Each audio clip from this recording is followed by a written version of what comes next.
Go Figure TV. Revolutionary salute. Revolutionary salute. Like, share, subscribe. Welcome to the House of Revolution. You know I'm your humble host, the Yao Mean of Revolution and Trump, Al Qaeda, ISIS alliance, big scammer. We're gonna get into that, but before we do, be sure to wipe your feet. That means hit the like button. You in the House of Revolution. Like, share, subscribe, support the platform, y'all. Well, Trump continues to lose all credibility. You know, he's bought and paid for. And what we're going to show and look deeper into is, see, it's not all about the Zionists, because the Gulf Arabs are also manipulating not only Trump, but also remember, Netanyahu is in trouble in Qatar from getting bribes. I mean, in Israel from accepting bribes from Qatar. So even Netanyahu has been compromised by the Gulf Arabs. But Trump has humiliated himself. He has humiliated his family. Salute. Humiliated America. And I don't want to ever hear him ever mention Barack Obama and Hillary Clinton created ISIS and Al Qaeda. When he was saying it, the same people talking about they created, you're shaking hands with, you're normalizing. And the media needs to be talking about this. Everybody else is talking about it. America no longer has any credibility. Two pictures. The first one is this. A classic FBI most wanted poster. The reward is $10 million. Look at the name on it. Mohammed al-Jolani, a notorious terrorist leader. Anyone who could help track him down would walk away a millionaire. That's the first picture. Now take a look at the second picture. That is US President Donald Trump shaking hands with a West Asian leader. Do you know who that man is? You guessed it. It's the very same Mohammed al-Jolani. Only now he's no longer hiding in the shadows. He is the president of Syria. Clearly, a lot can change in 6 months. 6 months ago, Jolani was a terrorist leader fighting against the Assad regime. That government, the Assad regime, collapsed last December. Bashar al-Assad fled the country. Al-Jolani took over. And now he's meeting the US president. He is the first Syrian leader to meet an American president in 25 years. The last such meeting was between Bill Clinton and Hafiz al-Assad in the year 2000. Hafiz was Bashar al-Assad's father. How did you find the Syrian president? Right. I think very good. Young, attractive guy, tough guy. You know, strong past. A strong pass fighter. Strong pass by being part of Al Qaeda, the lead Al Qaeda. Trump said strong pass. He's a local joker, and he will never get any respect back. Putin don't respect him. So I already know this. Putin don't respect him. Xi Jinping will never respect him. North Korea. They're going to play him. And if he want to go to World War III, they're ready to get rid of him. But nobody will ever respect Trump again. Because the move he made, you blamed the Saudis before for 9/11 when you was bashing George Bush. You said Barack Obama and Hillary Clinton worked with ISIS and Al Qaeda. You met with the leader of Al Qaeda and ISIS and shook his motherfucking hands and said, well, he had a strong past. His strong past was killing American soldiers in Iraq. And a lot of them phony-ass Republicans done expose their hand. Anybody back this type of shit, they some fucking phonies too. But we're going to ride strong on this. You side with racists like Al Qaeda, I'm definitely going to tear you down. So I see now I'm going to have 4 years of just going after this nigga unless he do anything good on the domestic front. But I see internationally now he's been humiliated by Putin. Iran going to kick his ass if he make the wrong move. He sided with Al Qaeda and ISIS to fight the Iranians. This is disgusting. Does that worry you at all? He's got a real shot at pulling it together. I spoke with President Erdogan, who I'm very friendly with him. He feels he's got a shot at doing a good job. It's a torn up country. There's no playbook for this. Mohammed al-Jolani was once a top commander. Now the leader of ISIS and Al Qaeda, he got a real shot to put it together. I thought y'all wanted him dead for killing American soldiers. This is why America's a fucking joke. This is why America's a joke. Because this whole time, see, the reason America, that was all a joke. He been working for them the whole fucking time. Since the war in Iraq. You see, the U.S. troops should be pissed off that the government played them. They groomed him. They trained him. He was in prison. They released him in 2011 to go to Syria to create ISIS in Syria, the Syrian ISIS and Al-Qaeda. They sent him there to do that. And now after he fulfilled his objective, hundreds of U.S. troops dead later, thousands wounded, thousands killed, brain damage, came home. Now the U.S. can say, okay, he's a good guy now. You see, he's always been their guy. And history will show that. But at Trump, he could have just left this at Barack Obama's feet, Hillary Clinton's feet, he would have been right. But this is his shit now. You're trying to legitimize Al-Qaeda and ISIS. They can never bring up Al-Qaeda and ISIS again. They better not ever say 9/11 again, nigga, when you shook the hands of the people you saying committed 9/11 and said they're pretty good guys. Remember, bin Laden is dead. This is the bin Laden of the Middle East. Zahariri, or wherever he was hiding at, the number 2, this is the man that was in Iraq and Syria. This guy, this is the fucking bin Laden of the Middle East. He's a good guy now. Al-Qaeda, he's now running a country, and guess who just decided to legitimize him? Donald Trump. He's calling him a good and attractive guy. The question is why? He himself, bro. According to the Arabs, bro. In his video, when he was talking about this, he said all the stuff I do for Mohammed bin Salman. Trump would do anything for that big motherfucking check. He even say, fuck the U.S. soldiers, fuck 9/11, because he don't give a damn about it. None of them give a shit about that type of shit. It's all about enriching themselves. Look at Marco Rubio in there. This is disgusting. I remember when John McCain went to Syria and he took a picture with some rebels. Al-Baghdadi, the leader of ISIS, was in the picture. That picture's still up. He tried to deny it. They posted that picture. But this ain't no mistake. See, this ain't Baghdadi or bin Laden or one of them ISIS leaders in a meeting Trump didn't know. Trump was like, whoa, I didn't know that was you. He know goddamn well who the leader of Syria is, nigga. He know who that man is. He's sitting in the room with that man, nigga. According to Trump, it's all about one man, Saudi Crown Prince Mohammed bin Salman. I will be ordering the cessation of sanctions against Syria in order to give them a chance at greatness.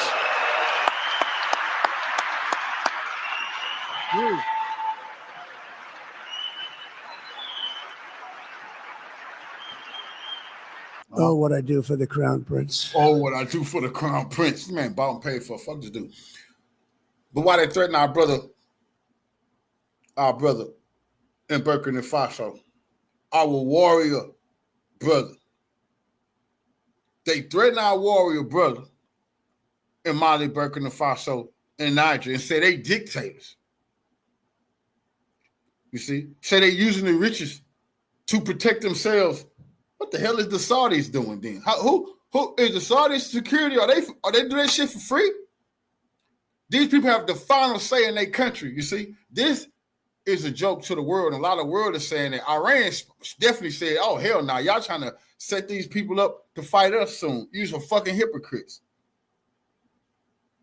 Congressional black coons, have you heard one word from them about Donald Trump signing with Al-Qaeda and ISIS? They always talk about Trump a dictator. Okay, bring this up.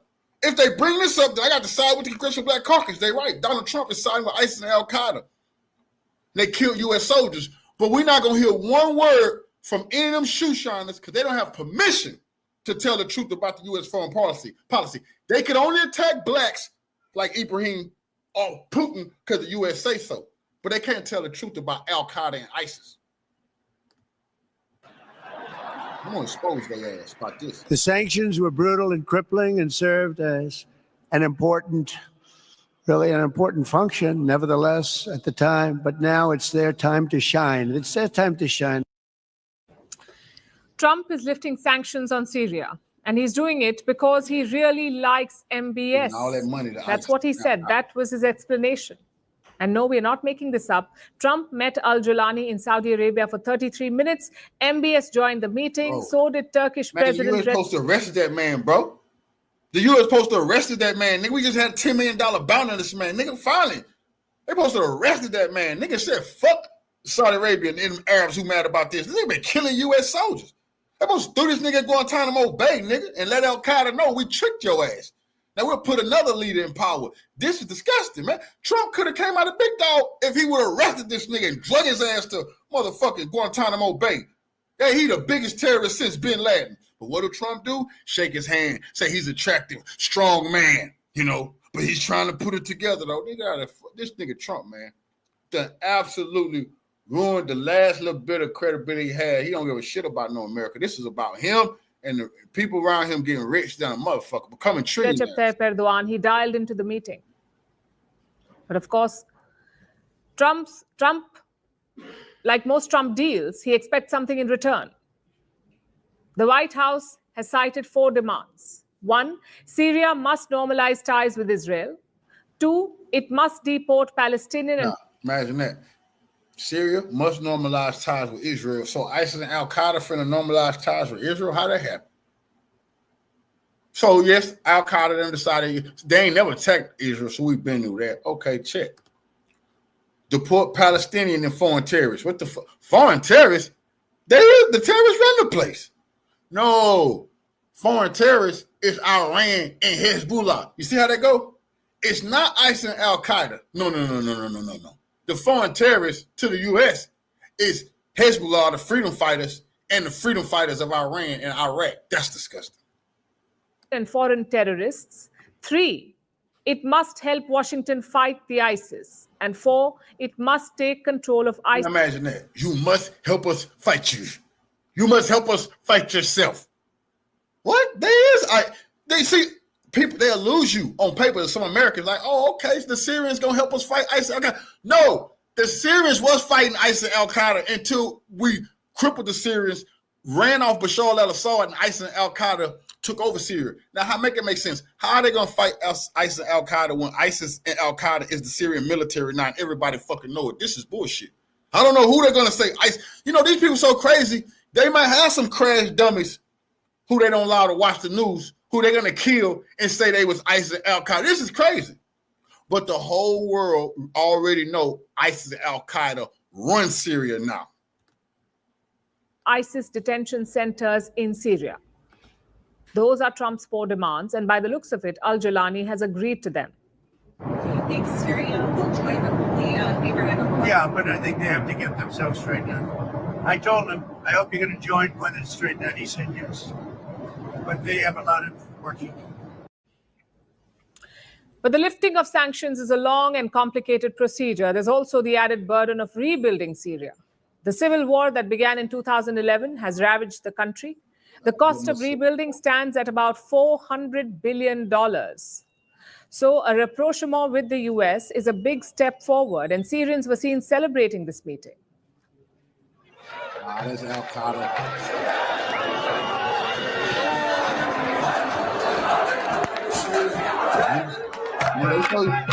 They showed you Al-Qaeda. Look at all this. Look. They talking about the Syrians. Man, they're not even military. They got a few women out there. But they showed y'all the Libyans celebrating freedom. It was Al-Qaeda celebrating the whole time. These people nuts. These people don't mind black people being sold on slaves and shit like that.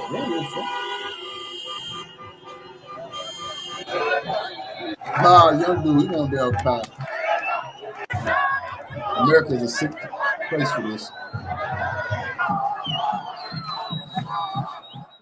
So that was one part of Trump's West Asia visit. Make peace with Syria. The other part was dancing with the Saudis, figuratively and maybe even literally. In 2017, Trump's first foreign trip as US president was to Saudi Arabia, and now in his second term, he chose to do the same. He arrived in Riyadh for his first state visit. He was...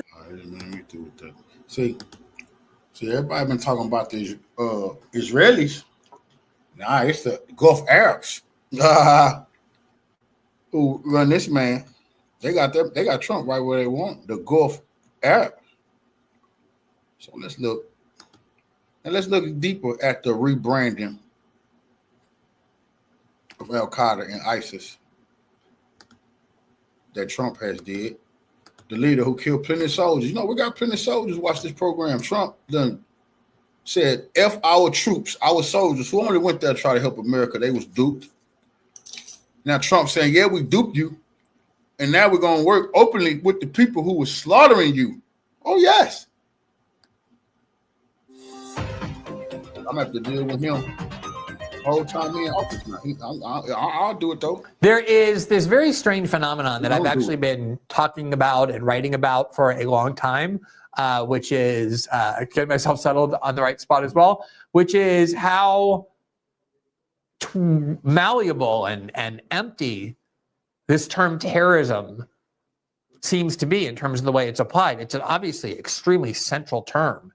In fact, we fought a war for 20 years after 9/11 in multiple different countries in the name of stopping terrorism. We constantly kill people or imprison them based on accusations that they're terrorists. And yet so often, and there's that old saying that one man's terrorist is another man's freedom fighter. We take people who we like, and then when we don't like them, we call them terrorists, or we take people we don't like and call them terrorists, and then when we decide that they're actually of use to us, we say, oh, that term doesn't apply anymore. And it obviously leads to the question of, what is the origin of this term? Where did it come from? And does it actually mean anything? Here from the New York Times on May 14th, which was yesterday, there's an article about how Trump met the former, put this headline on the screen because I find it so interesting. It says Trump meets former militant who now leads Syria. Now that word militant is a very nice word. It's very benign. You can be militant about anything. I can be militant about wanting to cure cancer. I can be militant about wanting to feed children. Doesn't really scare anyone. So if you were going to be accurate with this New York Times headline, you would say Trump meets former Al-Qaeda terrorist who now leads Syria. That's how the press and our government and most Western governments have described him until 5 months ago. A fugitive, monstrous Al-Qaeda terrorist. But the New York Times can't use that headline because, of course, people would be then, wait a minute. We fought a war for 20 years against Al-Qaeda. They're trying to fool now Americans. This is crazy. They openly try to fool Americans, and they know a lot of Americans not paying attention. They don't know the details of this story. So they, at certain points, they don't want to put Al-Qaeda and ISIS. They can't say Trump met with Al-Qaeda and ISIS. People are like, what the fuck you mean with them for? We're supposed to be at war with them. Because you remember, the war on terrorism still goes. Every bombing, every overseas adventure is up under the fight on terrorism from the September 11 attacks. They're on the book saying they're still fighting ISIS and fighting Al-Qaeda. That's a fucking lie. Mali, Burkina Faso, Niger, they're lying. And what they're doing in Syria, they're strengthening ISIS and Al-Qaeda. So see, the U.S. now can sell Syria weapons, you see? Because they're not ISIS no more, right? And then where you think the weapons going to go? To fight Mali, Burkina Faso, Niger. I'm telling you, this is the grand scheme to revitalize jihadis, to go attack Africa and then fight Iran. Watch. Our own president meets and embraces one of their most monstrous terrorists. But this is how language changes so quickly, so instantaneously, whenever it serves an advantage to do so. The article reports, quote, President Trump's conversation with President Ahmed al-Shara, no more Jolani, who once led a branch of Al-Qaeda, was the first time in 25 years that the leaders of the United States and Syria had met. So apparently, Bashar al-Assad was beyond the pale. Nobody could meet him. Nobody could. When Tulsi Gabbard went to meet him as a member of Congress trying to understand the war there, to this very day, she's maligned over that. That was the main attack on her. One of them in her confirmation hearing. The other being that she has long opposed warrantless eavesdropping on Americans. But, oh, you went to Syria, you met with Assad. And yet, now that there's an Al-Qaeda terrorist running the country, one who was in Iraq killing American soldiers, it's now okay to meet with him. Here from Reuters, also yesterday, Syrian leader Shoeshine Boule House Negroes like Al Green from Houston, Texas, holding impeachment hearings on Trump over bullshit as soon as Trump came in. None of those shoeshiners will draw up orders of impeachment over this. They should. I need to reach out to them and ask them, are y'all going to be drawing up articles of impeachment about Trump siding with ISIS and Al-Qaeda, which he did? They killed American soldiers. They attacked the U.S. Now, you're talking about he was a Russian. He's siding with ISIS and Al-Qaeda. We got him. enemy to America, Donald Trump. You sided with ISIS and Al Qaeda. But hell no, none of them blacks is going to say shit about this because this is going against U.S. foreign policy. This can get you whacked. They're not bold enough to tell the fucking truth about the U.S. government, but we're going to keep exposing this. We're going to make somebody say something about this, and we're going to expose all of these shoe shiners in America can't say anything. You got Trump right where you want him. This is what you're supposed to impeach his ass over. Sign with ISIS and Al Qaeda. Bashar's path from global jihad to meeting Trump. What a nice path. Revolutionary salute to our brother at Brooklyn Zoo for the donation to the war chest. Revolution is a way of life. Absolutely appreciate the love. Family appreciates you helping me keep the lights on here at the House of Revolution. Revolution is a way of life. And I know global jihad. A lot of us, bro. Because Trump, we got his sorry ass in there. He could have never got in there without us. Then we got to deal with all this BS. But we men and women, we're going to stand up straight. We the only ones credible who going against the bullshit. A lot of them other people, they just being quiet. People who don't have a platform, I got to ride for them. But we're going to be on their ass morning, noon, and night about this type of shit. No, I'm not a supporter of Trump. I was a supporter of building that wall. I was a supporter of boys not going into the girls' bathroom and girls not going to the boys' bathroom. I was a supporter of not transitioning babies. And I was a supporter of ending the war in Ukraine, helping the white supremacists. So if anybody would have looked at, heard my speech, I said it over and over again. I was against boys being transitioned, girls being boys, boys being girls. That was my campaign. The end to the motherfucking Ukrainian war. That was my campaign. You see what I'm saying? This man was a vessel to get those motherfucking things done. You see, this is politics, but the difference between me and everybody else, y'all tell people to vote for Democrat or Republican, but as soon as these people, like Barack Obama was killing all them black people, they put black people in cages in Syria, Libya, y'all won't say shit. When the Democrats is telling our girls they could be boys, our boys could be girls, y'all don't say shit. When they're telling kids to transition, y'all say nothing. Y'all say nothing. Me, I come out like a man and say this man wrong. So some of y'all can say, hey, bro, I thought you was with. Now I can clarify. I'm with policies. I have policies that I wanted. And I just try to do the best I can. My father taught me don't sit on the fucking sideline. Since I championed and helped this clown get in there, I'm one of the main ones now going to fight his ass. Y'all see this fucking title? The Trump, Al Qaeda, ISIS alliance. I'm going after his neck. My credibility is still intact. I don't give a damn what nobody say. To meeting Trump.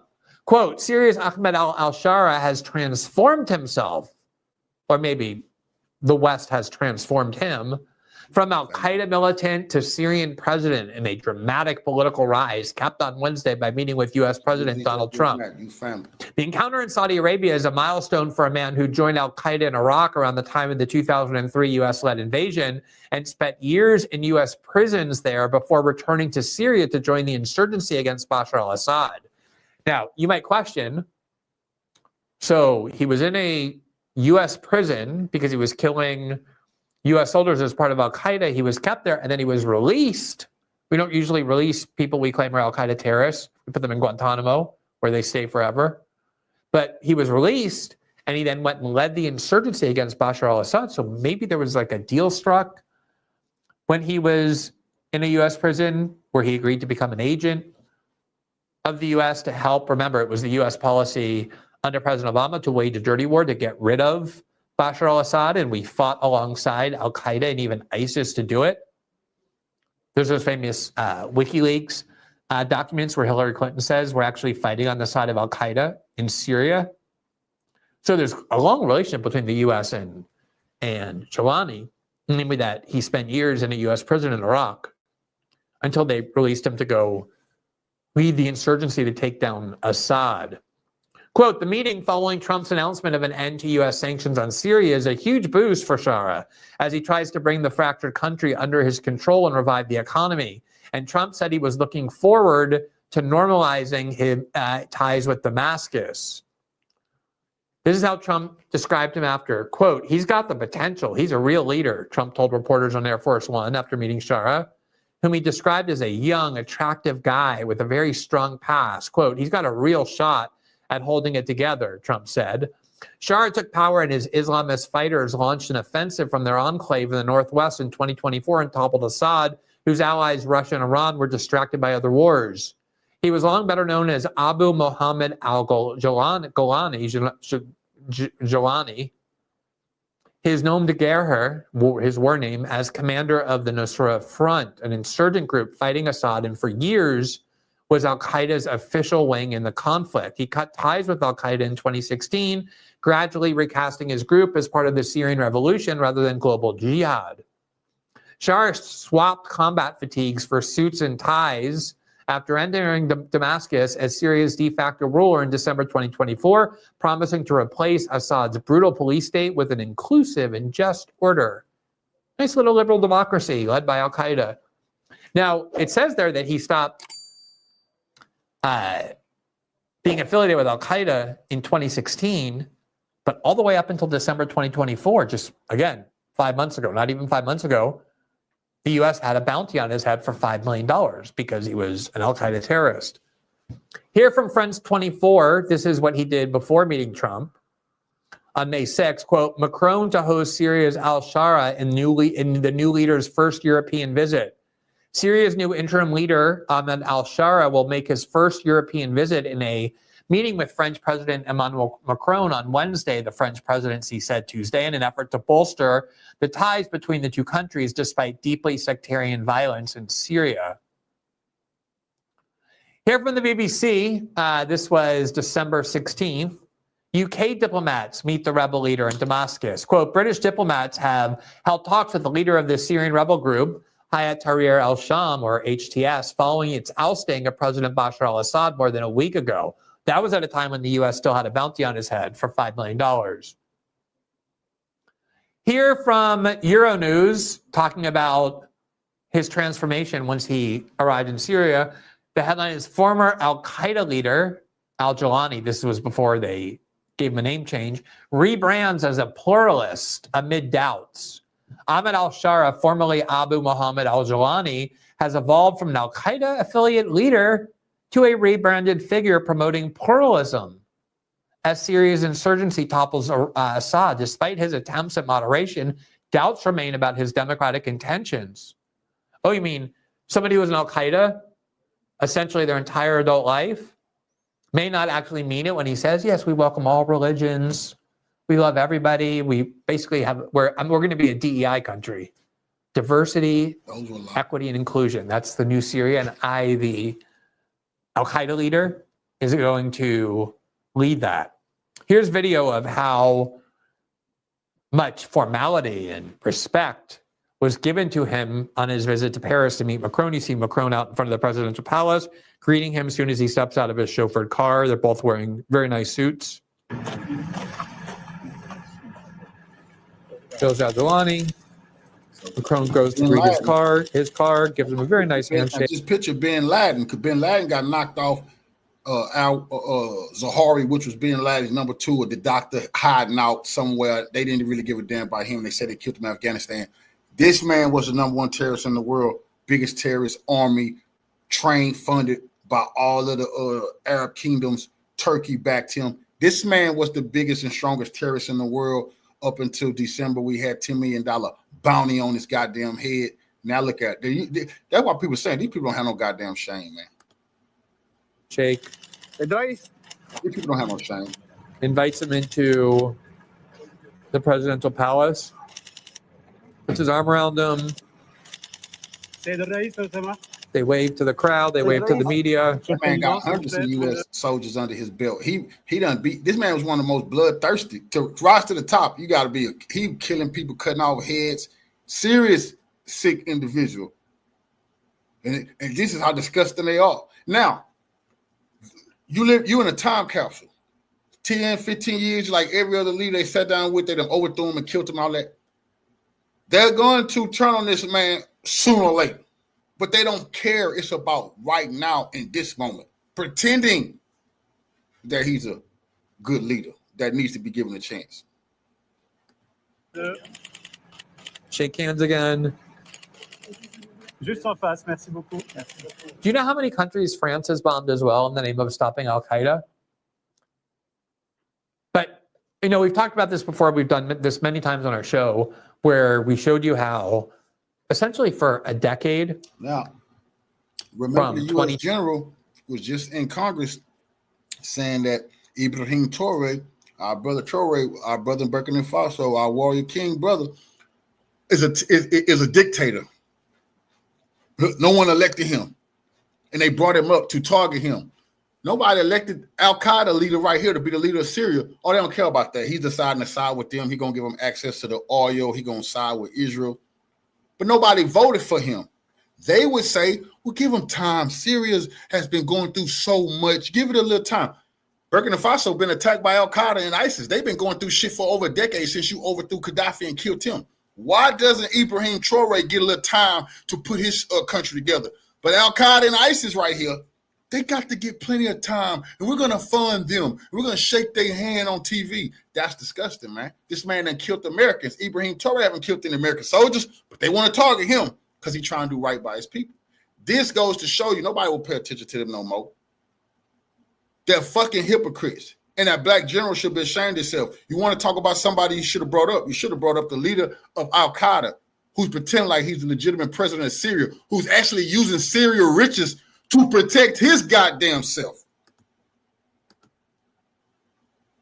2012 to 2022, all of the media in the West referred to the Azov battalion in Ukraine as a neo-Nazi, fascist, white supremacist militant group inside Ukraine. There were bills passed to ensure that they were sanctioned, that they couldn't get any American aid or American money or American weapons. They were considered one of the worst groups on the planet. I mean, they worshipped members of the SS from World War II. And they worshipped leaders who collaborated with the Germans to kill Poles, to kill Jews. And then suddenly, once Russia mass invaded Ukraine in February 2022, and the Azov battalion became the most effective and most well-trained leaders, the whole discourse shifted. No longer were they referred to as neo-Nazi or extremist or fascist. They were nationalists. And then we saw the same newspapers that spent a decade maligning them as Nazis suddenly writing fluff pieces about their leaders, glorifying them. It just shows you how quickly they'll just change the propaganda the minute that it suits them. And none of these words have any meaning. Here was the poster printed on the DOJ site of the now respected and beloved president. Again, this was there even after he entered Damascus. There's a picture of him looking much different, not wearing his suits or ties. And it says, "Stop this terrorist, Muhammad al-Jilani." And then it says, "Reward for justice." And then you see at the bottom, up to a $10 million reward. And then there's some small print here that why CNN not running this? Why MSNBC not running this? Why the congressional black shoe shiners? This supposed to be what they're on the House floor talking about. This is a good point. Bring out he sided with Al-Qaeda. Bring up, he said Barack Obama and Hillary Clinton funded these people. And he blamed him. He blamed George Bush being too nice to these guys. Now he's shaking their hand and talking about hundreds of billions of dollars on the table. Why they not bringing that up? Because they all go along with it. The U.S. this is a disgusting place. That's why I need this empire to hurry up and fall. God, I want to get into World War III. I ain't gonna lie, because they ain't going. We fuck not stopping World War III. It's just gonna be worse until the Big Bang happen. Because this is fucked up. Any U.S. troops, man, this is disgusting, bro. Why the hell do you have these people dying and getting killed all over the planet? Right now, you have people. We just had 3 black people dying. Remember? In Jordan, they said they was in Syria, pretending like they was in Jordan. Who they say killed them? Huh? They over there. Oh, they over people fighting ISIS and Al Qaeda. No. That's their buddies. I told you they was protecting these people. And now, all of the curtains is pulled back. The U.S. and the biggest Al Qaeda and ISIS boss. And who else? Nobody. Like them punks ain't got no rank like this dude here had. Al-Qaeda shook hands with Trump and said, we partners now. And then they said, okay, you don't have to fight ISIS. And they both had a good laugh. Yeah, we're going to fool the dummies in America and everybody who don't know I am ISIS. I'm going to pretend like I'm killing ISIS. Okay? Sure.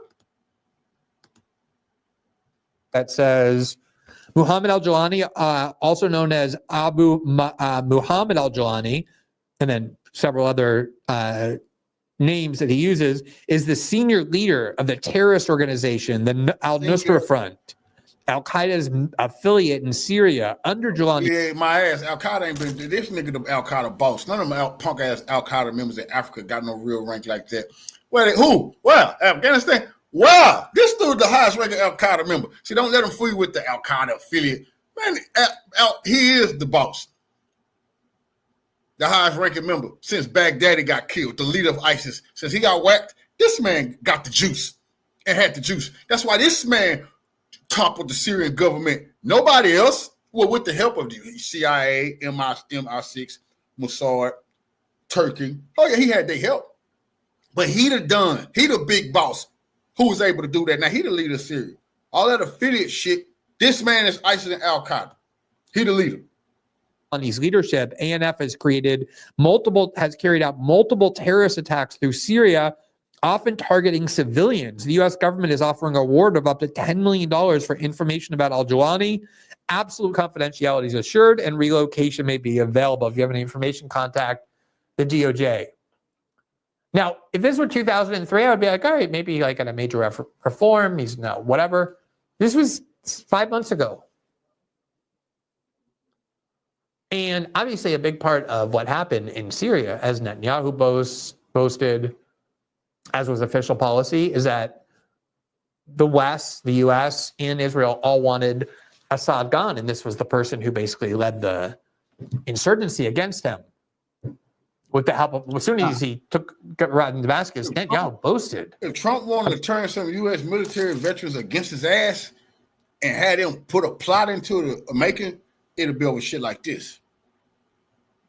It'll be over shit like this because the U.S. veterans, the real people who went to Afghanistan, Iraq, the real people who they talk to their friends and come home and they're like, well, who you fought? Anybody who went overseas?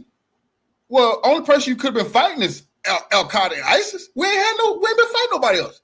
So since 2003, the invasion on Iraq, every U.S. veteran, you've been fighting ISIS, Al-Qaeda, or you fighting the Taliban. That's all that's on your fucking resume, unless you got some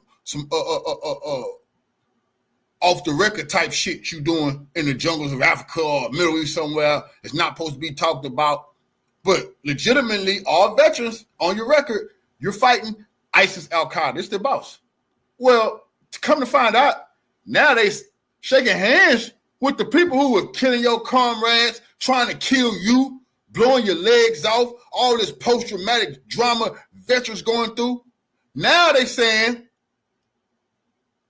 hey, man, that just was one big misunderstanding.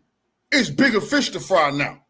Iran, Hezbollah, Hamas, they're cool with Al-Qaeda and ISIS. This is a fucking scandal. This is the biggest humiliation. You think the U.S. been here? This is the ultimate humiliation. Trillions of dollars down the fucking drain. Thousands of U.S. soldiers' lives wasted just to back Al-Qaeda today. About how it was the IDF that enabled this to happen. And then Israel proceeded to massively bomb all the military assets of Syria, just went in and took land that they wanted. And Jawlani did nothing because part of the deal obviously was that he would be much more subservient to the US and Israel and the West, using Syrian resources for the West. Same thing we saw in Libya when they took out Gaddafi because they were concerned he was going to nationalize the oil reserves of Libya and use it not for the West's profit, but for the benefit of the Libyan people. That's one thing the West does not tolerate. Now, what's so interesting about this is that if you were to have given money to Jawlani 6 months ago, you would be guilty of a major felony of basically giving material support to terror groups. And that's not just abstract. Here from the New York Times in February of 2024, so basically a year ago, a Manhattan woman is convicted of using crypto to fund terror groups in Syria. And the terror group that she was alleged to have funded was Al-Nusra, Jawlani's group. So now the West is giving him all sorts of money, but just a year ago, if you gave money, you would go to prison for various serious felony charges. Imagine being in prison because you gave money to Jelani's group or to Jelani, and then not even a year later, seeing the entire West unite and say, no, he's not a terrorist. He's a very important and respected world leader who deserves our esteem and respect. And you're sitting in prison because you were convicted not even a year ago of having given him money. As I said, this is something that I've been writing about a long time. Other people have been writing about a long time as well. Here's an article that appeared in Salon, which is the magazine where I worked, and this is August of 2011. And this, I never thought in a million years Trump would go over there, sit down with Al Qaeda, shake ISIS's hand, and talk about he's okay. He was. I never thought that because I knew this fool said Barack Obama and Hillary Clinton funded ISIS, and he was right. Built ISIS, and he was right. Now he's done worse. He's done worse than both of them put together with ISIS and Al Qaeda. Yes, he has. He has normalized ISIS and Al Qaeda, said they're good people, just give them a chance. He said Barack Obama didn't sit down with him. Hillary didn't sit down with him. She was sending emails saying Al Qaeda's on our side, but she didn't sit down with him. He, as the U.S. president, sat down with the leader of ISIS and Al Qaeda, say, give him a chance. I'm taking away all the sanctions. This is a new day. Wow.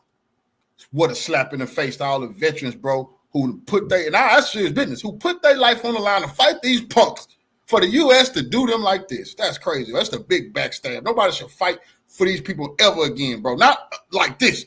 This type of humiliation for the veterans. What the fuck you think ISIS and Al Qaeda? They laughing like a motherfucker. They can't believe, oh man, what about y'all warriors? What about y'all warriors? They like, oh fuck them, man. It's $2 trillion on the line right now. We talking business. This was actually written by my colleague, who became my colleague at The Intercept as well, Murtaza Hussain. And the title is U.S. Politicians' Favorite Terrorist Groups. And this is what he wrote, quote, supporting designated terrorist organizations, especially in the context of the indefinitely ongoing war on terror, is something for which a great number of individuals in the United States are currently serving lengthy prison sentences.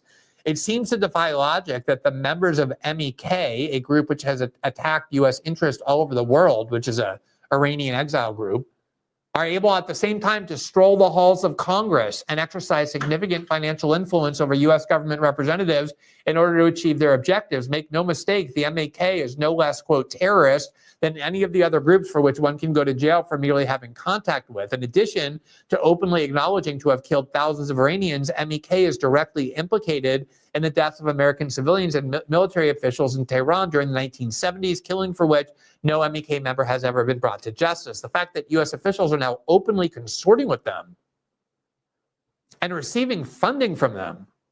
Huge numbers of American officials were on the payroll of the MEK. It turns out Howard Dean was, and he went around ranting against the Iranian machine. They pay U.S. officials and prominent U.S. political figures and media figures to go around praising them and condemning the Iranian government and saying we need to do regime change there because they're just spreading our money around and they are a terrorist group. Quote, the fact that U.S. officials are openly consorting with and receiving funding from a group with American blood on its hands in order to promote that group's interests is something which may escape the notice of its citizenry, but it is keenly watched by Iranians and others who are looking to gauge the level of integrity and consistency in U.S. policy. The selective application of the label of, quote, terrorist based on who the U.S. is choosing to fight at any given point is further evidence of the bankruptcy of this term. Terrorists, quote unquote, are those who are interred in CIA black sites, subject to legally sanctioned torture and killed without public outcry. But as the case of the MEK shows, the very definition of who is a terrorist is based not upon what individual acts or groups commit, but how favorably or unfavorably those acts are viewed in Washington. And of course, the most notable example is that when the Mujahideen in Afghanistan, which attracted people from all throughout the Middle East, including Osama bin Laden and others, were resisting the Soviet Union's invasion in the 1980s, the U.S. loved the Mujahideen, heaped all kinds of praise on them, celebrated them as freedom fighters. And then when that group turned around and started resisting the US invasion of Afghanistan, suddenly those very same people, motivated by the very same thing, suddenly became evil terrorists that we put into Guantanamo simply for defending Afghanistan against the United States invasion. That's because it's called blowback. You can't control all of them. What happened was, see, these people started radical Islam. They created it. They created the radicalization of Muslims and put holy war into their mind to fight the Soviets. They did it. They got themselves. And it really just got out of control. That's why Pakistan paying the price right now. What, 100,000 people dying in Pakistan. They blowing up shit because you can't control. Some of these people believe that shit. That's what happened in Syria. That's what they're trying to tell. That's what they're trying to tell Giuliani now. Okay, get the terrorists under control. We got other work. They're not going to listen. What? Terrorists don't listen to him? I mean, a bunch of them do, but some of them believe that shit you preached. They want to caliphate like you promised them. They want to bring down wicked Arab rulers. You told them in due time Saudi Arabia was going to fall. You told them Kuwait, Qatar. You promised them that the days of the Muslim Ummah, that means everybody together. You promised them that. See, they don't understand what the fuck. This is a Frankenstein. They can't control this. But they want to direct it. It's called control chaos. They're going to direct this radical extremist energy towards Iran and deeper into Africa. I promise. Next thing you know, Giuliani soldiers, they're going to be getting dropped off near Burkina Faso, Mali, and Niger, and then Nigeria. Watch what I tell you. I mean, how can you not see with the Azov Battalion, with the Mujahideen, with Giuliani, and so many other examples, that this term terrorist means whatever the government wants it to mean at any given moment, which means essentially that it doesn't actually have any real or fixed meaning. It's as central to our discourse, that word is, as it is meaningless and bereft of any real meaning. All right, I'll be back right after this little short break from our sponsor.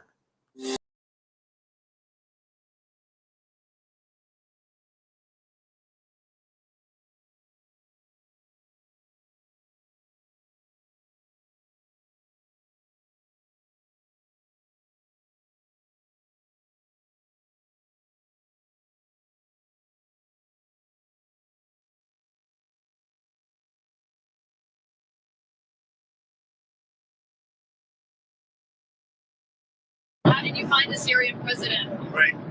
Great. I think very good. Young, attractive guy, tough guy. You know, strong pass. Very strong pass fighter. Is that working? But he's got a real shot at pulling it together. Based. That's what that is. Based. Is he talking about a UFC match there? Because that's what it sounded like to me. He's hungry. He's smart. He's got a strong past. His past is strong. Al-Qaeda strong, in fact. Nice. Yeah, at least thank him for his service, Trump. He's a vet. Now, y'all think I'm bullshitting. Now, as we looking at this, and I just told y'all, now I just said Trump and Al-Qaeda and ISIS is on the record that I said it on this live. See, I know what this bastard doing. I say they're going to transfer these troops. What did I say? I said he don't get them to attack Iran. And I said they're going to transfer ISIS and Al-Qaeda to Burkina Faso, to Mali, and to Niger. That's what Giuliani's troops, the head of Syria and Al-Qaeda, they pretend like he's a good guy. I said they're going to transfer the troops to go fight our brothers over there, the African warriors over there. Right now on Al Jazeera, they're reporting Al-Qaeda affiliates, that's Al-Qaeda, and that's them people that's tied to the Syrian leader, says it attacked a military base in Burkina Faso and 200 soldiers is dead.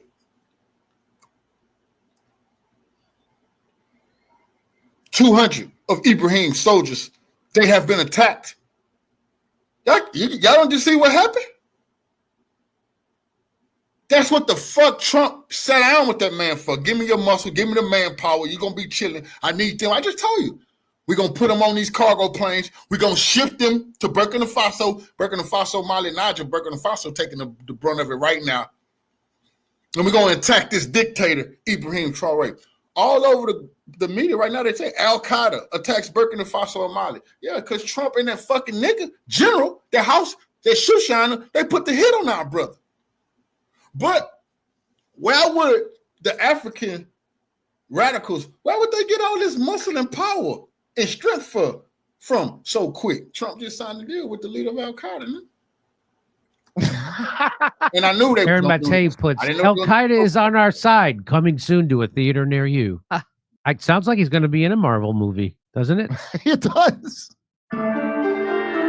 Donald Trump, on his whirlwind tour of the Middle East, took time to praise the leader of Syria. Remember who the leader of Syria is? What was his name again? It changes. He changes his name. It used to be Jalani when he was a terrorist, but now, since they overthrew Assad with the help of the United States, working with ISIS and Al Qaeda. That's nice. It's a real mitzvah. So now the head of Syria is an Al Qaeda guy who you used to have a $10 million bounty on his head. Who? The CIA. Here's what Trump has to say about him. How did you find the Syrian president? Right. Great. Right. I think very good. Young, attractive guy, tough guy. You know, strong pass. Very strong pass fighter. Is that working? But he's got a real shot at pulling it together. Based. That's what that is. Based. Is he talking about a UFC match there? Because that's what it sounded like to me. Hungry. He's hungry. He's smart. He's got a strong past. His past is strong. Al Qaeda strong, in fact. Nice. Yeah, at least thank him for his service, Trump. He's a vet. I like what this guy says. When your foreign policy sounds like you're casting the next Marvel villain, young, attractive, tough guy, strong past. What's next? Trump calling him a real winner with great hair and tremendous vibes. I thought that was pretty funny. I bet he wouldn't be cool and do coke with Macron. He doesn't seem that cool. Yeah. So it sounds like, when Trump's flattering a leader like about even how attractive he is, Trump's trying to work some kind of a deal.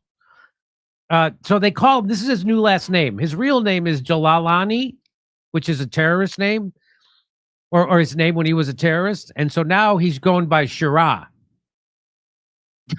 Shira once fought with Al Qaeda in Iraq after the. Hold on, let's look at this real quick, because we're gonna bust these people's ass in real time. You see what I'm saying? That's what we finna do now.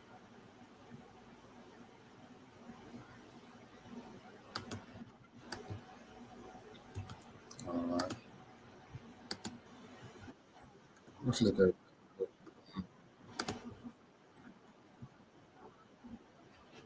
Now,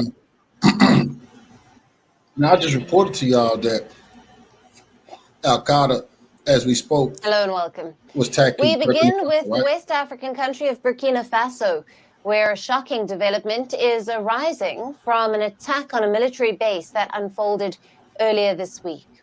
Reports say 200 soldiers have been killed, and an Al Qaeda-linked affiliate has claimed responsibility. Now, as I was looking at it, I went to look at the comment section, and all the people in Africa is saying propaganda.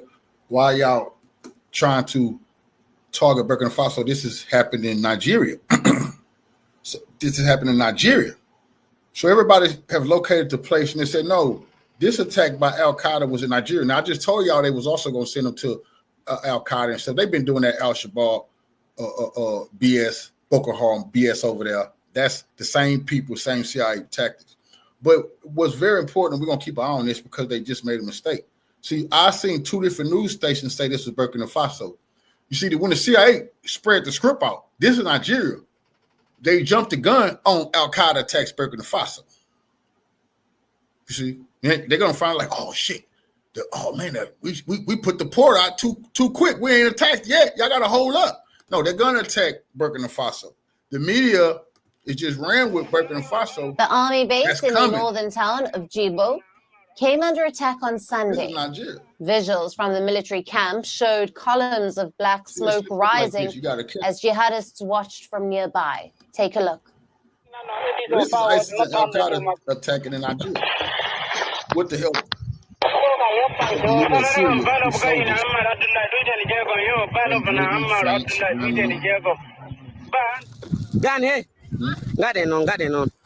this is their plan for all of Africa, for the jihadists to control Africa. And for NATO to say the only thing that can save the people of Africa is for them to be there, not none of these people like Ibrahim Traore, none of those proud leaders, because you see, ISIS want to overthrow him. Al-Qaeda want to overthrow him. But these people swear allegiance to Jelani. Now, they're not going to say his name ever again because they understand the ploy. But this is the soldiers of the leader of Syria. When they talk about Al-Qaeda and they just got y'all thinking Al-Qaeda, who the fuck you think the leader was? Who do you think the strongest military Al-Qaeda figure in the world? We just went through this. The leader of Syria.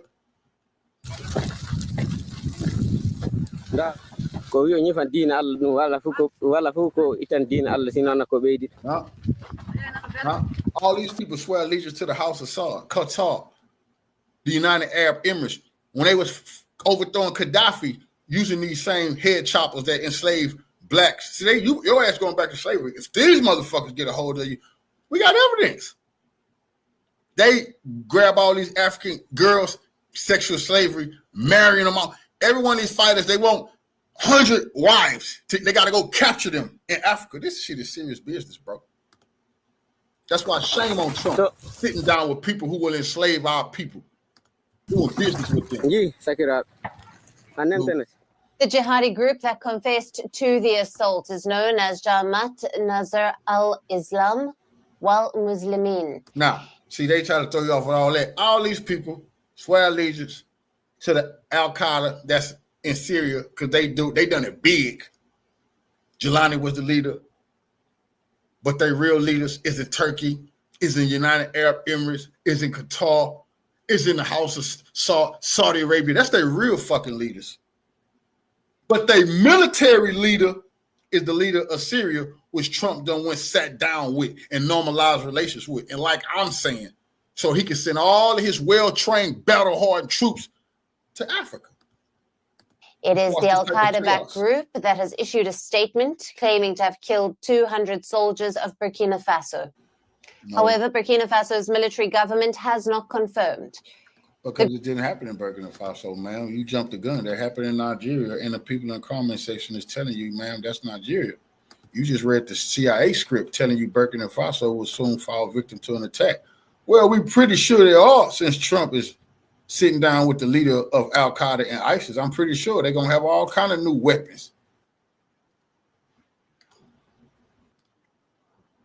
Now let's get back into this treason, man. This is about treason right here of a high order. If you want to impeach a president, don't make no shit up when he doing this. And you got all the evidence, bro. You sitting down with a man that had 10 million on his head. Check. He killed hundreds of U.S. soldiers. He got hundreds of bodies, hundreds of U.S. soldiers under his belt. Check. He got tens of thousands of regular civilians that he killed and head chopped. Check.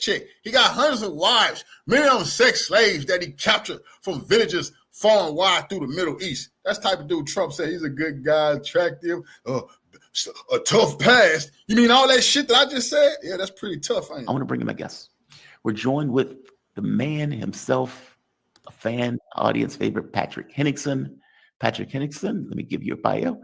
He is a geopolitical analyst, journalist, host of the Sunday Wire, creator of 21st Century Wire, and all-around critic of mainstream media propaganda. Patrick, welcome to the show, man. How you doing today? You doing all right? Yeah, pretty well. Great to be with you, Jamal. Oh, man, it's always great to have you. I would like to show you something. So this, come on, my mouse is acting up. This took place yesterday in Saudi Arabia. This is Trump shaking hands with a head chopper. That hand that he's shaking, assuming he's right-handed, has been used to chop heads off and potentially even kill Americans. I want to also show you this clip. This is also Saudi Arabia talking about Syria now that the coup that has been taking place going all the way back to the George Bush administration, even more so under Obama, who gave billions of dollars to overthrow and destroy the Syrian government, on to Trump's administration, who openly said, we're stealing the oil, we're keeping the oil, we're keeping the oil. All of these things done in order to drain resources out of Syria, hundreds of billions of dollars to destroy the Syrian government.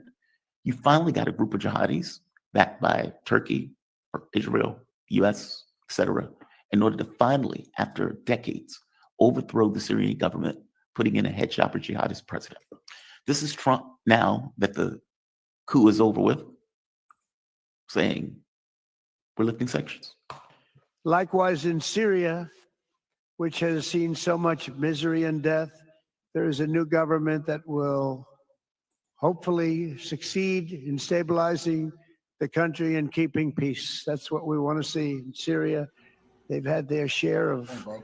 That's when the rank and file in the U.S. military should have did whatever they had to do, bro. This would could come, because I mean, if this is not a blatant sign that they're using our military for crash dump, they don't care about their lives. They don't give a shit. And they told, and I don't know how they're gonna have another. I don't know how they're gonna have another 9/11 ceremony. That's gonna be odd.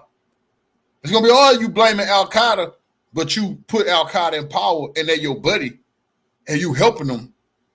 And that's a fact. The biggest Al Qaeda boss had 10 million on his head. You took it off, and you sat down with him and put a suit on him. It's gonna be hard for them to talk about the war on terror when you are friends with the terrorists. Now, you know, that's why I say Trump, and he has totally humiliated himself. He just don't give a damn anymore. His old age. Humiliated himself. Nobody, I mean, historically, I guess he don't give a damn. This is gonna be on fact. This was the end of the road for him with the world. India is, I tell you, I started off with India. They're blasting him for working with terrorists because they going through it with Pakistan. They're blasting him as a hypocrite for sitting down with a known ISIS and Al Qaeda figure. The U.S. media might not show it. Indian media is showing this man had 10 million on his head because he killed American soldiers. You said you killed Soleimani, the Iranian revolutionary who was against Giuliani because he killed American soldiers. Well, he killed them because he was trying to liberate his brothers and sisters in Iraq, and he was there at their request. Giuliani killed them because he's ISIS and Al Qaeda, and now you're buddies with Giuliani. Travesty war, killing, many years. That's why my administration has already taken the first steps toward restoring normal relations between the United States and Syria for the first time in more than a decade. You know what's wild about that? He leaves out, hey, we were putting in sanctions. We were sending in jihadists. We were doing all of this stuff to destroy the government. And now he's like, all right, shaking his hand, normalizing relations. And by the way, that's while he is there talking about how Iran is bloodthirsty thugs creating terror in the Middle East. I saw your video on this. Give me your take. I don't know. Honestly, I don't know where to start, Jamal. There's just so many different forms of wrong, from so many different angles. This is so ridiculous and so obscene and so disgusting on so many different levels. I don't even know where to begin. How do you analyze something that is just this completely? I don't really know what to say. It's let's just start with just the baseline lies. This is like, let me just give you a metaphor example. This is like if you are beating somebody on the ground and you're kicking them in the face, and then you just take your boot and you just grind their face into the concrete, and then stand back and say, oh, what a shame. Look at the devastation, and oh, this is just terrible violence here. Look at the blood coming out. They deserve better. They really deserve. This is so. We're going to clean this up, and we're going to make you, whole again. Okay. This is just so disgusting. But this level of baseline lying is almost attached to each of these Middle Eastern countries. Okay. The United States is the reason why there has been devastation, starvation, why Syria has been strangled, because of Donald Trump himself in his first term. Donald Trump is the one that occupied Syria militarily. He continued and expanded sanctions on Syria in 2016, 17, 18, 19, 20. He continued to support Al-Qaeda, his government. Okay. He continued. What Donald Trump has done here in Saudi Arabia is he has completed the life's work of Hillary Clinton and John McCain in legitimizing Al-Qaeda, ISIS, That's a fact. and all of these Western and Gulf and Qatari-backed terrorist organizations, armed by the U.S., paid for by Qatar, supported by Saudi Arabia as well, even though they're supposedly supposed to be at odds with Qatar. But on this issue of Syria, all of these countries conspired. Turkey, the United States, Jordan, Israel, Saudi Arabia, Kuwait. It wasn't just Syria. It was, they started Libya. Libya was the springboard. All of those same countries, Turkey, UAE, Saudi Arabia, Qatar, they all funded and trained. They've been working with ISIS and Al-Qaeda. Fucking everybody know that. But they sent them people to attack and brutalize and kill Gaddafi. Then they sent the weapons and everything into Syria. And then they started to overthrow Assad. But then Putin stepped in. And then while that was going on, then they started terrorizing Africa. That's what happened. Then they started terrorizing Mali, Burkina Faso, Niger. They was never having those problems. Then next thing you know, Al-Shabaab popped up, sworn allegiance to Al-Qaeda. Boko Haram pop up in Nigeria, sworn allegiance to Al-Qaeda. Man, get the fuck out of here. That was a CIA play the whole time, but the problem now is Trump shaking out, never forget, shaking Al-Qaeda and ISIS hand. That's the strongest faction. They got all kind of weapons and all kind of trained soldiers. They still got hundreds of thousand soldiers waiting to die for this shit morning, noon, and night. Why the fuck you think they finna redirect those troops to? That's what nobody can to fight Burkina Faso, Mali, and Niger, while they help them and fund them. Kuwait, the UAE, Qatar, but they all conspired. The problem is those people got advanced weapons now in China, Russia, North Korea, Venezuela, Iran. There's plenty of people that's not going to allow what happened. What happened to Syria is not going to happen to them. No, because their leader's not going to flee like Bashar al-Assad did. They're going to fight. To crush, to destroy, to destabilize, to ruin the country of Syria so that it would collapse from within. And it took them 14 years to do it. Okay.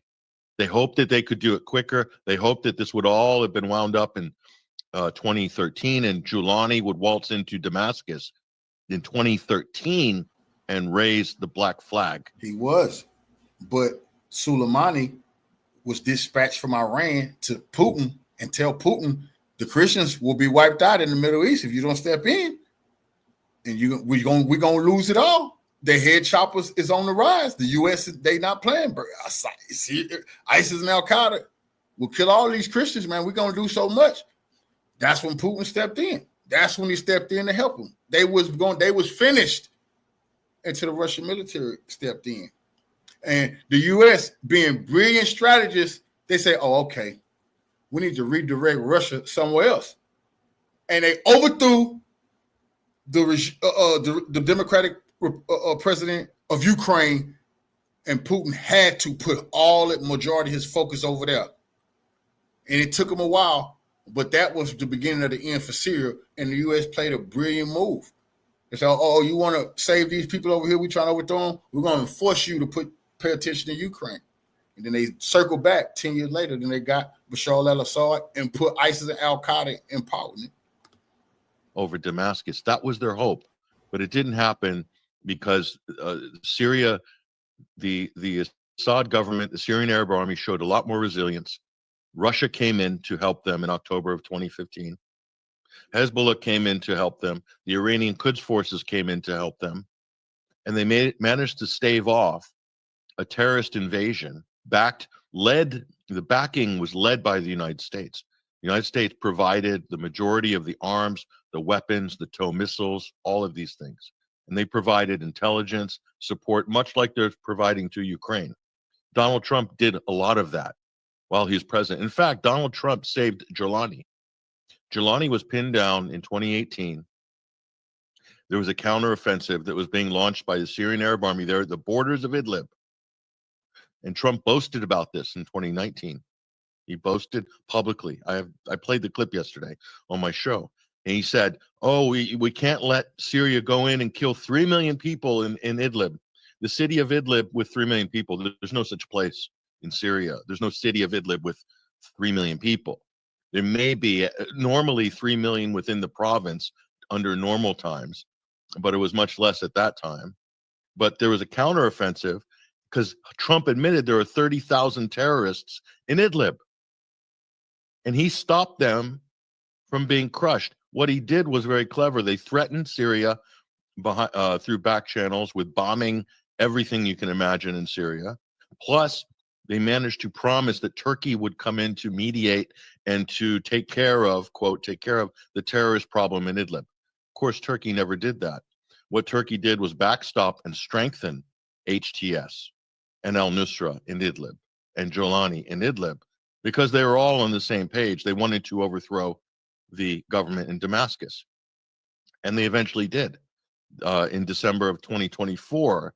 Just took them a whole lot longer. So Trump is continuing Hillary Clinton, continuing John McCain. Trump became the ultimate neocon this week. Trump became the ultimate neocon in the great tradition of George Bush, of Hillary Clinton, of John McCain, waving the Saudi sword, doing all the performative Gulf monarchy, worshiping at the altar of oil and gas money, and saying all this, extolling all these great virtues about the Middle East and and this is their people of the Middle East are charting their own destiny. Meanwhile, U.S. bombs are being dropped by Israelis out of U.S. planes and slaughtering Arab babies, women, doctors. They're bombing hospitals this week. As Trump was on stage, they're bombing. Israel was destroying a hospital, one of the last working European International Hospital in Gaza. Okay, so what the hell is he talking about? Then he goes on in this speech. It's so full of comedy gold, black comedy, dark comedy gold. He goes and says, "Oh, the Iranians. Oh, look at Iran. They don't have any of the skyscrapers that you have in Abu Dhabi and Riyadh, and because they've been stealing from their people, the mullahs are corrupt, and Iran has been under sanctions for 25 years. That's why the development has been stymied in Iran. Okay, they've been under crippling maximum pressure sanctions, increasing over a 25-year period. Actually, technically longer than that, if you count all of the sanctions back to the 1980s. So, but Iran has something that Saudi doesn't have. Iran has a space program. Iran has world-leading advances in nuclear energy, helium processing, all sorts of engineering, where they're top of the league tables. Radioactive isotopes for medical use. Iran leads in all of these. Iran produces more engineers. Iran produces more female engineers every year and STEM graduates than the whole of Saudi Arabia. Okay, and the whole of the Middle East, quite frankly. Yeah. They're miles ahead in education, literacy, everything, despite being under U.S. sanctions designed to crush the economy, designed to crush the society. And it's a bit rich for a U.S. president to go up there in front of Gulf Arabs. And he's only there to pander for the cash. Let's be clear, okay? And then blaming somebody that they've been trying to crush, and then lying about Iran being the state sponsor of terror, while Trump himself sits there and endorses the head of Al-Qaeda in Syria, former Baghdadi deputy, former #2 ISIS. Trump, that was the ultimate humiliation for Americans, okay? So he's either too stupid to know who he's actually shaking hands with, and how many Americans he's chopped the heads off of, Trump, no. from Ken Bigley to Steven Sotloff and all these others, plus all the Druze that he's slaughtered, plus all the Alawites, plus all the Christians, the Shiites, and the Sunnis that Jolani has slaughtered. Okay, everybody. He's done everybody in the region except for Israel. Al-Jolani, Al-Sharar, as he's called. It's so rich. And then Trump goes on stage and continues to lie. And he says, "Oh, I told y'all, Jolani was a mass murderer. That's why, see, the CIA told him to be the most vicious and to rise through the ranks. Just like gangs, you got to be the most violent. He was violent. He killing dozens of people at a time. Like I say, this man personally killed about 200 U.S. soldiers, blew up their vehicles, led the insurgencies against them. Oh, that's a fact. All on behalf of the CIA. Ooh. How they're treating these people in Gaza, the prison, the hostages in Gaza, these people, and he's talking about Hamas or the Palestinians, like they're torturing, raping anybody. There's no evidence that they have done any of that. But there's ample evidence, according to Israeli press and Israeli court cases, that Israel is torturing, raping, killing, murdering, starving Palestinian hostages, kidnapped off the street, 9,000 of them. Giuliani, I think he was the one who cut a man, was it heart or liver or spleen, cut some shit out on camera and ate it when the war to terrify the Syrian soldiers. And the CIA taught them well. It definitely was working. Nobody wanted to be captured by him and his crew. He cut a man heart, a liver, one eye, cut it out, ate it on camera, and started talking crazy, psychotic talk. Giuliani. 9,000 of them. The headshot. It's on video. They don't exist. They've been wiped out. They've been othered. They've been disappeared from the conversation. So what the hell is Donald Trump, President Trump, talking about? I cannot work it out. What world is he in? He's and then the Gulf Arabs are sitting there clapping, and Elon Musk is in the background like this. Bro, it's like the Hunger. If Barack Obama would have did this, all of these same motherfucking bunch of these same white people would have said that he's the Muslim helping the Al Qaeda Muslims. I told you he's an extremist. He's trying to fund Al Qaeda. That he is sitting down with ISIS. See, Barack would never make get away with this. Stabbing Americans in the back. They would have tried to tell the Tea Party would have said this was treason. He's siding with our Al Qaeda. Trump doing it. Crickets. They ain't saying shit.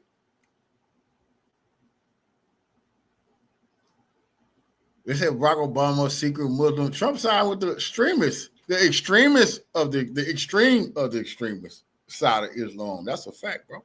He ain't siding with the regular Muslims. Oh, he don't like them. The extremists who chop people's heads off and enslave villages.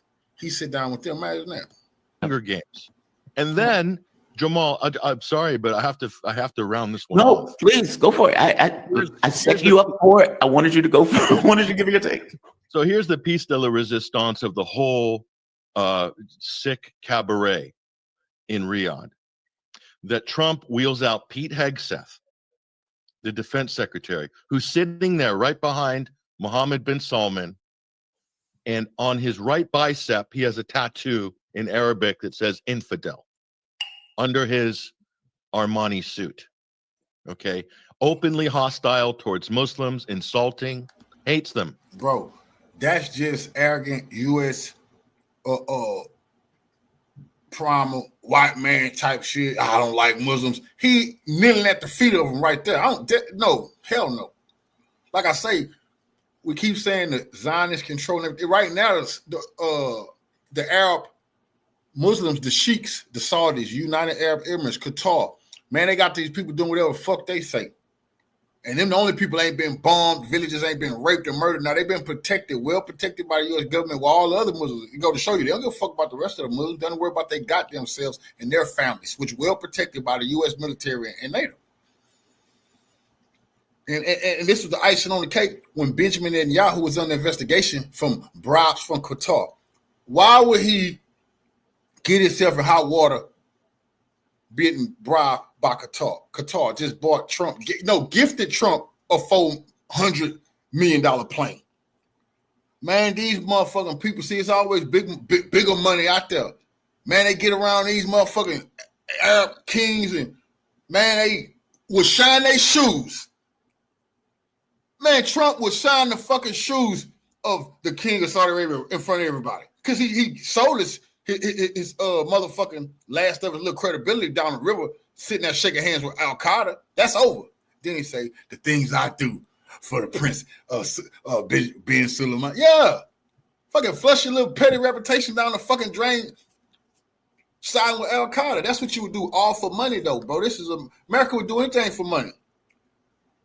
But that's why Iran got their eyes in the river. They got like, oh, wait a minute. Bet you would do anything for money. You sign with Al Qaeda.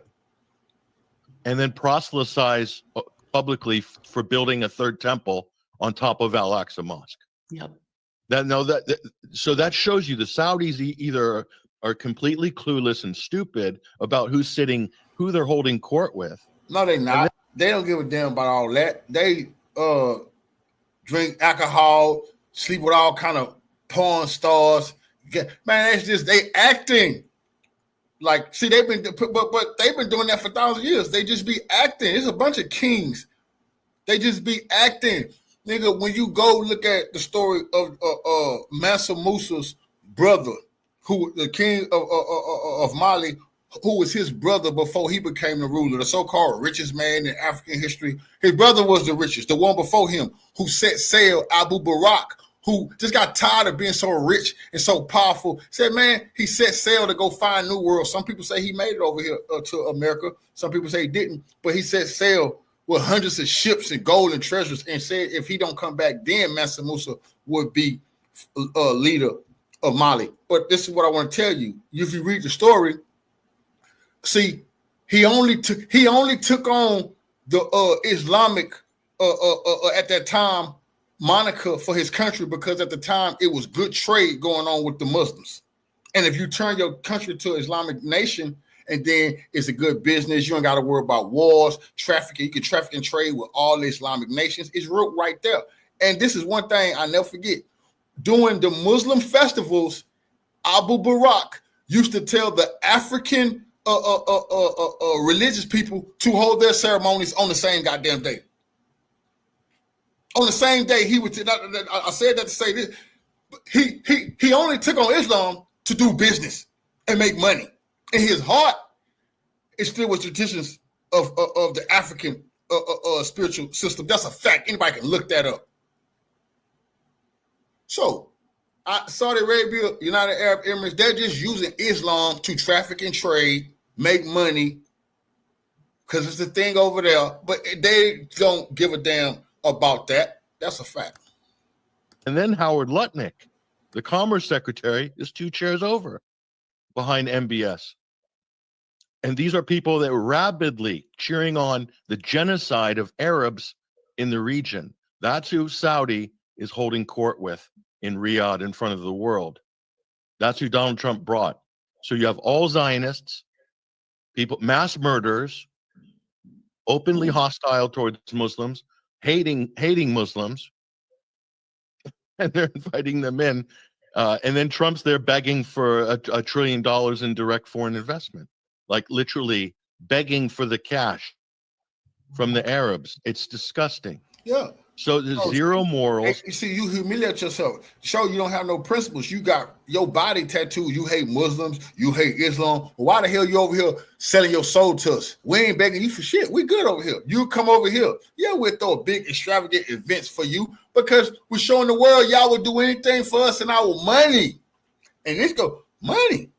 Trump Trump don't have hundreds of billions. They do. But guess what? He gonna have them after he leave office. He's making sure his lineage don't have $1 trillion. See, the first time he left, Jared Kushner got a nice little $10 billion into his investment firm. And people say, oh, $10 billion, that's good. Now Trump said that's small peanuts compared to what he finna do now, selling America ass down the drain. He won't $500 billion for what he's doing now.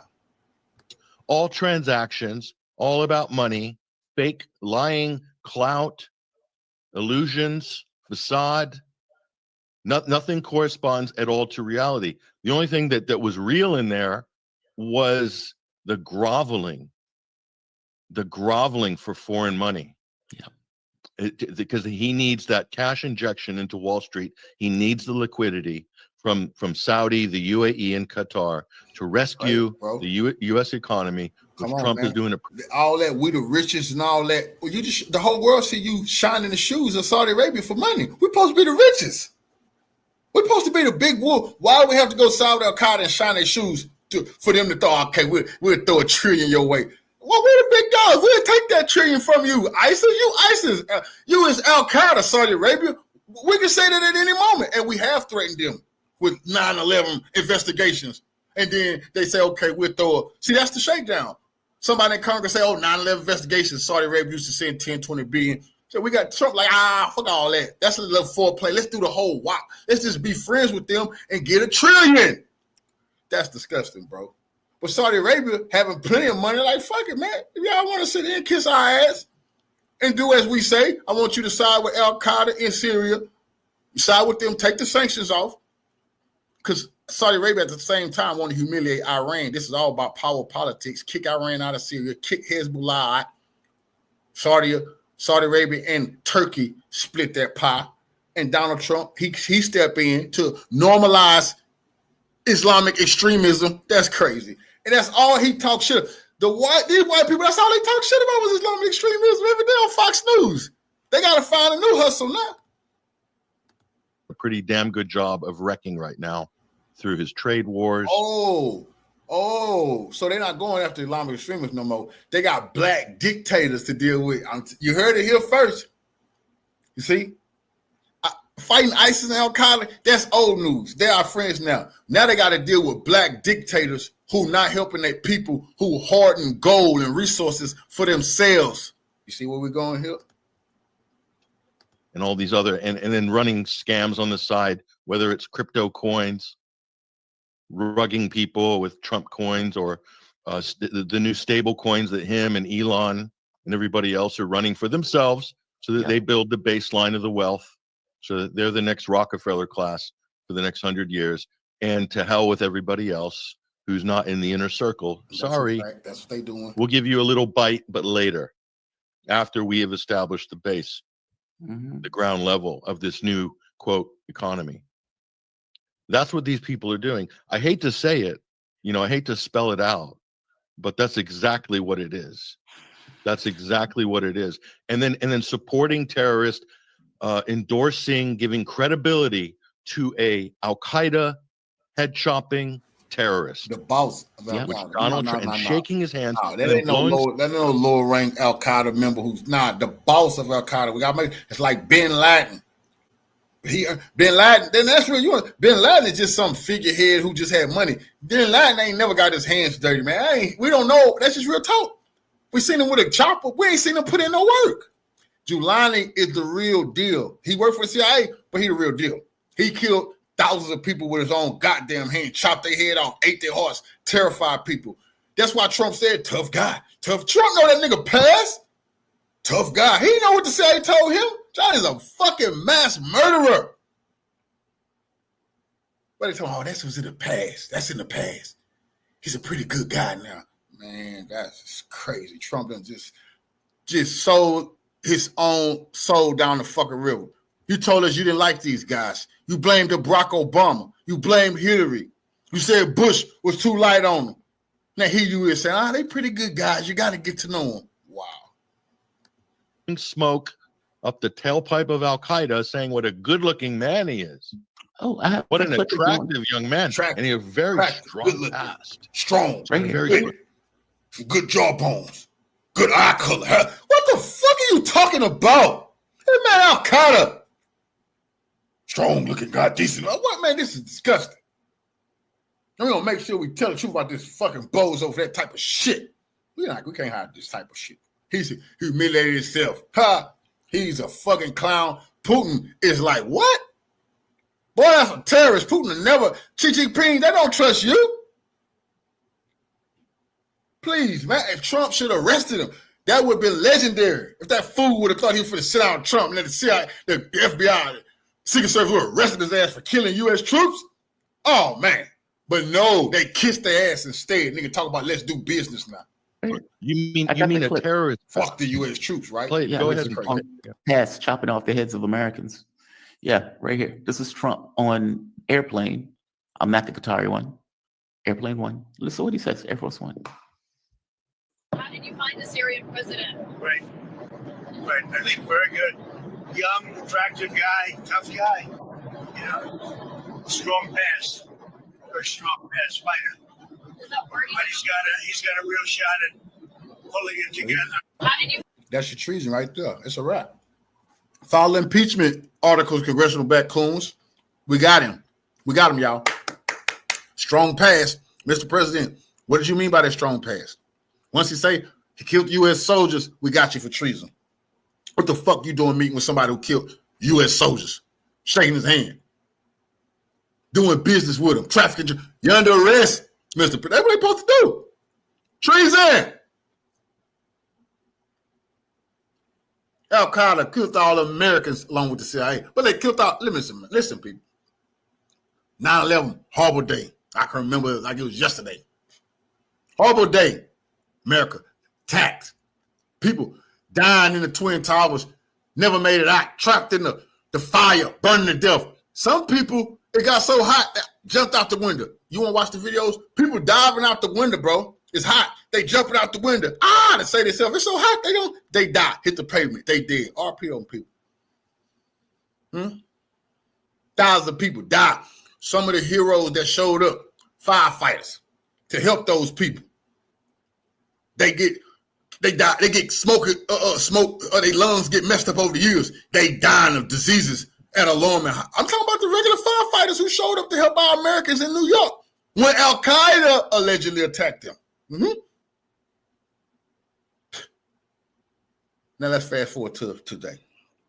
The boss of Al-Qaeda, biggest Al-Qaeda boss in the fucking world. Trump sit across from him, shake his hand. Good guy. Strong, attractive. Tough pass, though. Yeah, you mean killing all of Americans? That's pretty tough, ain't it? Think about that. I mean, he's talking about an ISIS fighter, a guy who was, like you pointed out, part of ISIS. Leader. Yeah, ISIS leader. Part of. Yes. No, let's not say fighter. The leader of ISIS, Baghdadi, is dead. He the fucking leader. So whenever they talk about ISIS, he the fucking leader. And they want people to forget that now. That this man was the leader of that shit. Nah, he don't want to do that no more. He under arrest for what he did. We don't give a fuck. He under arrest for the tens of thousands of people he killed, hundreds of American troops that he killed, thousands that he maimed. Some of them don't even have legs and arms no more because of Giuliani. So his ass, the least, supposed to be under arrest. You don't want to kill and be a kind of leader no more? Who cares? Your ass supposed to be under arrest. This is so shameful for the United States, bro. Who the fuck would ever want to fight a war on behalf of these people again when they see this shit? What could they ever come up with to have little boys and girls sign up? If now you can see with your eyes. They're gonna tell you whoever you fight for, they'll sit down with these motherfucking people. To hell with you. If you can't walk no more, some soldiers, they can't walk. They can't make love to their wife no more. Because they went over there and got fucked up. Some of them committed suicide. They came over here extremely crazy. Kill their family. No fucking honor in this fucking country, bro. That's real talk.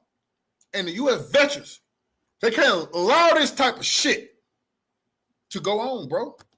Of Al-Qaeda at one point. I mean, whatever these interchangeable names, leader of Al-Qaeda, chop off heads.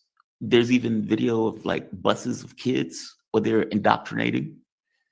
That's the guy who he's shaking hands with. That's the guy he's a good looking guy.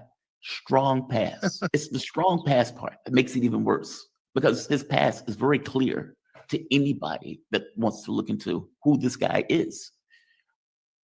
I agree with everything you said that came out of your mouth. You're absolutely right. It's it's a slap in the face. Okay. Yes. It's a slap in the face to every U.S. serviceman who died or was injured or who had a family member or knew someone who died being forced into this stupid war on terror. Okay. Now, I've been protesting the war on terror, saying what a fool's errand and a disaster it's been since day one. Okay. Since 2001. Okay. I've been very vocal publicly and active on that front, saying this is a fabricated enemy. This is a fabricated facade of a fabled enemy that's been created by Israel, the United States, and their allies in order to justify major geopolitical aims and domination in Central Asia and the Middle East. and so forth, and also to clamp down on our rights and personal liberties at home through the Patriot Act and NSA spying and all the things that Ed Snowden exposed in his leaks, et cetera, et cetera, et cetera. Okay, I've been very vocal about that. But even then, still the U.S. government pushed men and women up to the front lines and sacrificed them under the banner of the war on terror. Come on now. And Donald Trump has just slapped them all across the face, saying, screw you, screw you, you died for nothing. Screw your service. I'm going to make a mockery of you, That's a fact. your family, and everything. But bro, I don't even think people understand now. It's U.S. soldiers. I have never been one. They get amongst each other and they talk about they was overseas. What was you doing? Who was you fighting? All of them terrorists. What? No. Trump and them has in the U.S. government. So those are their allies now. See, now you a soldier without a war. You can't bring that up no more because they're not going to talk about that shit. See, this like what happened to the Vietnam veterans? Today was once soldiers without a war. Why? Because it was humiliating and shameful to talk about the Vietnamese war. Now, the veterans of so-called war on terrorism, they're getting their turn to find out how the U.S. government don't fuck about them. Use them. Now, the same individuals you talking about you was fighting against, that's their buddies. And they with them now. They got deals with them, not you. They gonna make big money. They don't give a damn about you. And everybody else who fought under this absolute lie. And here I am. I'm going to endorse the leader of Al-Qaeda and the deputy of ISIS. And he's still a terrorist. While Trump was with them, they were celebrating in Syria and slaughtering Alawites and Christians as they did that meeting this week. That's a fact. Yep. That's a fact. They're killing Christians. They ain't gonna stop. They ain't gonna stop. I told you. It's thousands, tens of thousands of people who believe that shit. That wasn't the game to them. They want to convert everybody. You ain't finna be no other religion in their face, or they'll kill you right there in your face. And they'll take any sex slave they want. Who the hell are you to stop them? This is jihad. And to them, they winning. They done took Syria. The road to Damascus, I can tell this shit is biblical. They feeling great right now. Then they got the great white devil, they say, Trump and them, then sided with them. They're like, wow. Trump sided with them, said they the good guys now. They fight was right. And the U.S. soldiers and all that, they was wrong. That's what Trump just rubber stamped today. And shook hands with their leader and said he's a good guy. He got a good future. So meaning they got a good future ahead. Just when it looked like it could have been the end of them up under Russia, Iran, Hezbollah, Trump, if they always gonna fight ISIS, nah, the US say, oh hell no. We got bigger and better things for ISIS and Al-Qaeda. And here's another one. It just gets better, Jamal. Celebrations in the ISIS prisons in northeastern Syria. Yes. The Kurds have been guarding 9,000 of the hardcore ISIS fighters in northeastern Syria, in Hakasa, in these areas, okay? Now, the SDF, Kurdish forces and whatnot, the U.S. has been using them as a sort of major chess piece, of course, in order to keep Syria off balance and unstable and to justify the U.S. military occupation. Fine. But we're in a new chapter now. And what Trump did, and Saudi Arabia, is he just gave the green light to Jolani, aka al-Sharar, aka quote president, the president with no parliament that's never been elected. It's not a president. It's an insult to call him a president. And it's the first time a U.S. statesperson has recognized a military junta as a head of state before that interim government ever announced elections. So this is a big break from U.S. policy, like they're doing with Zelensky, suspending any expectation of democracy. But that said, he's just given Jolani the green light to take over those prisons now. What's going to happen to those ISIS fighters? Are they going to be released? Is there going to be a magical jailbreak? Or those ISIS fighters are going to be redeployed to terrorize Iran and to go fight Burkina Faso, Mali, and Niger. They will be sent and fight in Nigeria. terrorize Africa. Or are they going to slowly be given amnesty? Whichever those three possibilities are, Jamal, it almost guarantees U.S. military presence in Syria indefinitely. And certainly that's what the neocons want. That's what Trump is going to get. And that's what Israel is quite happy with at the moment as well. Because everybody, the U.S. wants Syria broken up into smaller pieces. Turkey wants a piece of Syria. They want it broken up. Israel definitely wants it broken up into minimum 3 states, minimum. And the Gulf Arabs, definitely they wouldn't mind. Now, There would be much. One thing I agree on, but that's a fictional country and how it's put together anyway. France and them, they did this, so will be this fighting. Syria is never supposed to be as big as it is. It never historically was that goddamn big. That's just a fact. You know, they're creating these different places to cause all this confusion, creating places like a Qatar, a Kuwait, a United Arab Emirates. Who the hell are these people? Johnny, even with Iraq, see, they're creating these places with a lot of this fake, just like they did Africa, create a lot of these fictitious countries, draw lines that will create division forever. That's what they wanted, divide and conquer. But the crazy part about it is Baghdadi and ISIS said that they were going to erase a lot of these fictitious lines, which is true. They need to be erased because a lot of that shit is, and that will stop a lot of the bullshit because a lot of them don't want to be around each other. No way. They don't want to be amongst each other. No way. They're not supposed to be in the same country having to fight. And no, they're supposed to have smaller kingdoms. But they didn't want that. The West didn't want that. Try to put them all together so they'll be fighting forever and they can step in and rule them. Much easier to manage Syria if it was a quarter of the size of its current form with 3 or 4 useless statelets that will never provide any challenge to anybody or anything, and ideally to get them to fight each other at some point and create sectarian, maybe have a civil war or two, and then go in, and then some glass towers in Damascus, some glass towers in Aleppo with Gulf money. And all the while this is going on, ethnically cleansing and killing the Romanian Palestinian population. Yeah. All done with the blessing of Saudi Arabia, the blessing of Qatar, and the blessing of all the Gulf states, and of course, to the great gratitude of the state of Israel that would like nothing more than to get rid of the native Palestinian population. And they're going to use the United States and indirectly potentially use the Gulf to make that happen, all to create progress in the region. So they'll use the crisis that they have created, this genocide in Gaza, that's created such toxicity, that's created such an overboil of problems in the region, so much so it's become an impediment to global capital to come to rush into the region. And they're all, including the Saudis and everybody else, they'll throw their fellow Arabs, which they probably don't even consider as real Arabs. They don't care. They consider themselves as real Arabs, but those people in the Levant, not really. They're not us. So they'll throw them under the bus. We'll push them over there. We'll put them in northeastern Syria. Jolani will create a little enclave for them up in, and we'll stick them with the Kurds up in the desert in northeastern Syria, out of the way.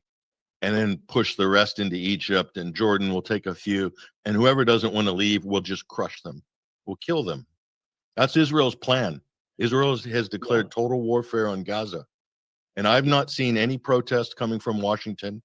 All this spat between supposedly, Trump and Netanyahu on the outs. Well, I don't see the U.S. pushing back on anything Israel's been doing, undermining this so-called ceasefire that Trump got all this credit for, that Steve Witkoff got all this credit for in the first couple of weeks. That thing was over so quick. And now they want to finish the job in Gaza, which is destroy every last inhabitable building, every last hospital, everything. They want to get rid of them. They want to make it unlivable. And then Trump will do one of his speeches. He'll go back to Riyadh or Doha and say, there's been such terrible devastation in Gaza, and no one deserves to live like that. Look at all the rubble. Isn't that a shame? Yeah. Isn't that so sad? These people deserve better. Yeah. After we've pummeled them and after we've crushed them, let's build them some nice apartments somewhere in the desert. There's plenty of space in Jordan. Send them to Algeria or something. We'll build some lovely, beautiful, wonderful apartments, Trump will say, with little water features and maybe a golf course. We'll teach these Arabs how to play golf, and this will be one. It's going to be great. It's how obscene, yeah, how absolutely base, unseen this all is, and the lies have just reached such epic. The hypocrisy is reaching such epic proportions, and if people can't see the absolute lie, the hypocrisy, the absolute departure from civilization that we are witnessing right now, and Donald Trump is the mascot for it. He is the man to show and to finally deliver the epiphany. If you haven't received the epiphany yet, it'll be coming soon. And if you don't think it can get worse, this can't get any worse. Trust me, this can get a lot worse. Yeah. This can get because the Arabs, the Gulf states have Trump over a barrel now. They promised 2.4 or 3 trillion in direct foreign investment between Qatar, the UAE, and Saudi Arabia. Okay, but they've also said we want stability. We want an Iran nuclear agreement. We want all of these things. If Trump doesn't come quick with an Iran deal, Israel could basically throw this whole narrative into turmoil with one move. And then Trump will be back to zero. In fact, less than zero at that point. Nothing you saw this week, Jamal, is set in stone. Patrick, I will go further. I don't even know if that's not the original plan. I mean, look, I'll give you an example. Trump is supposedly in the negotiations with Iran. And yet, when he's out giving a speech, he's saying, when I left office, the only thing still standing between this region and its unbelievable potential was a small group of rogue actors and violent thugs seeking constantly to drag the Middle East backward and into havoc, mayhem, and indeed into war. Unfortunately, instead of confronting these destructive forces, the last U.S. administration chose to enrich them and empower them and give them billions and billions of dollars. The Biden administration, the worst administration in the history of our country, by the way, spurned our most trusted and longstanding Gulf partners, and I can say partners worldwide. One of our great What's he talking in about? the middle of negotiations, supposedly, quote unquote, with Iran, while he is completely attacking Iran. I mean, it wasn't just that. I was looking for the other clip where he is just. He's sanctioning. They put all new sanctions on Iran this week. Yep. So he's insulting them. He's insulting them in front of the king of Saudi Arabia and the world, and they're sanctioning Iran while he's supposedly trying to do. So he's clearly undermining any goodwill.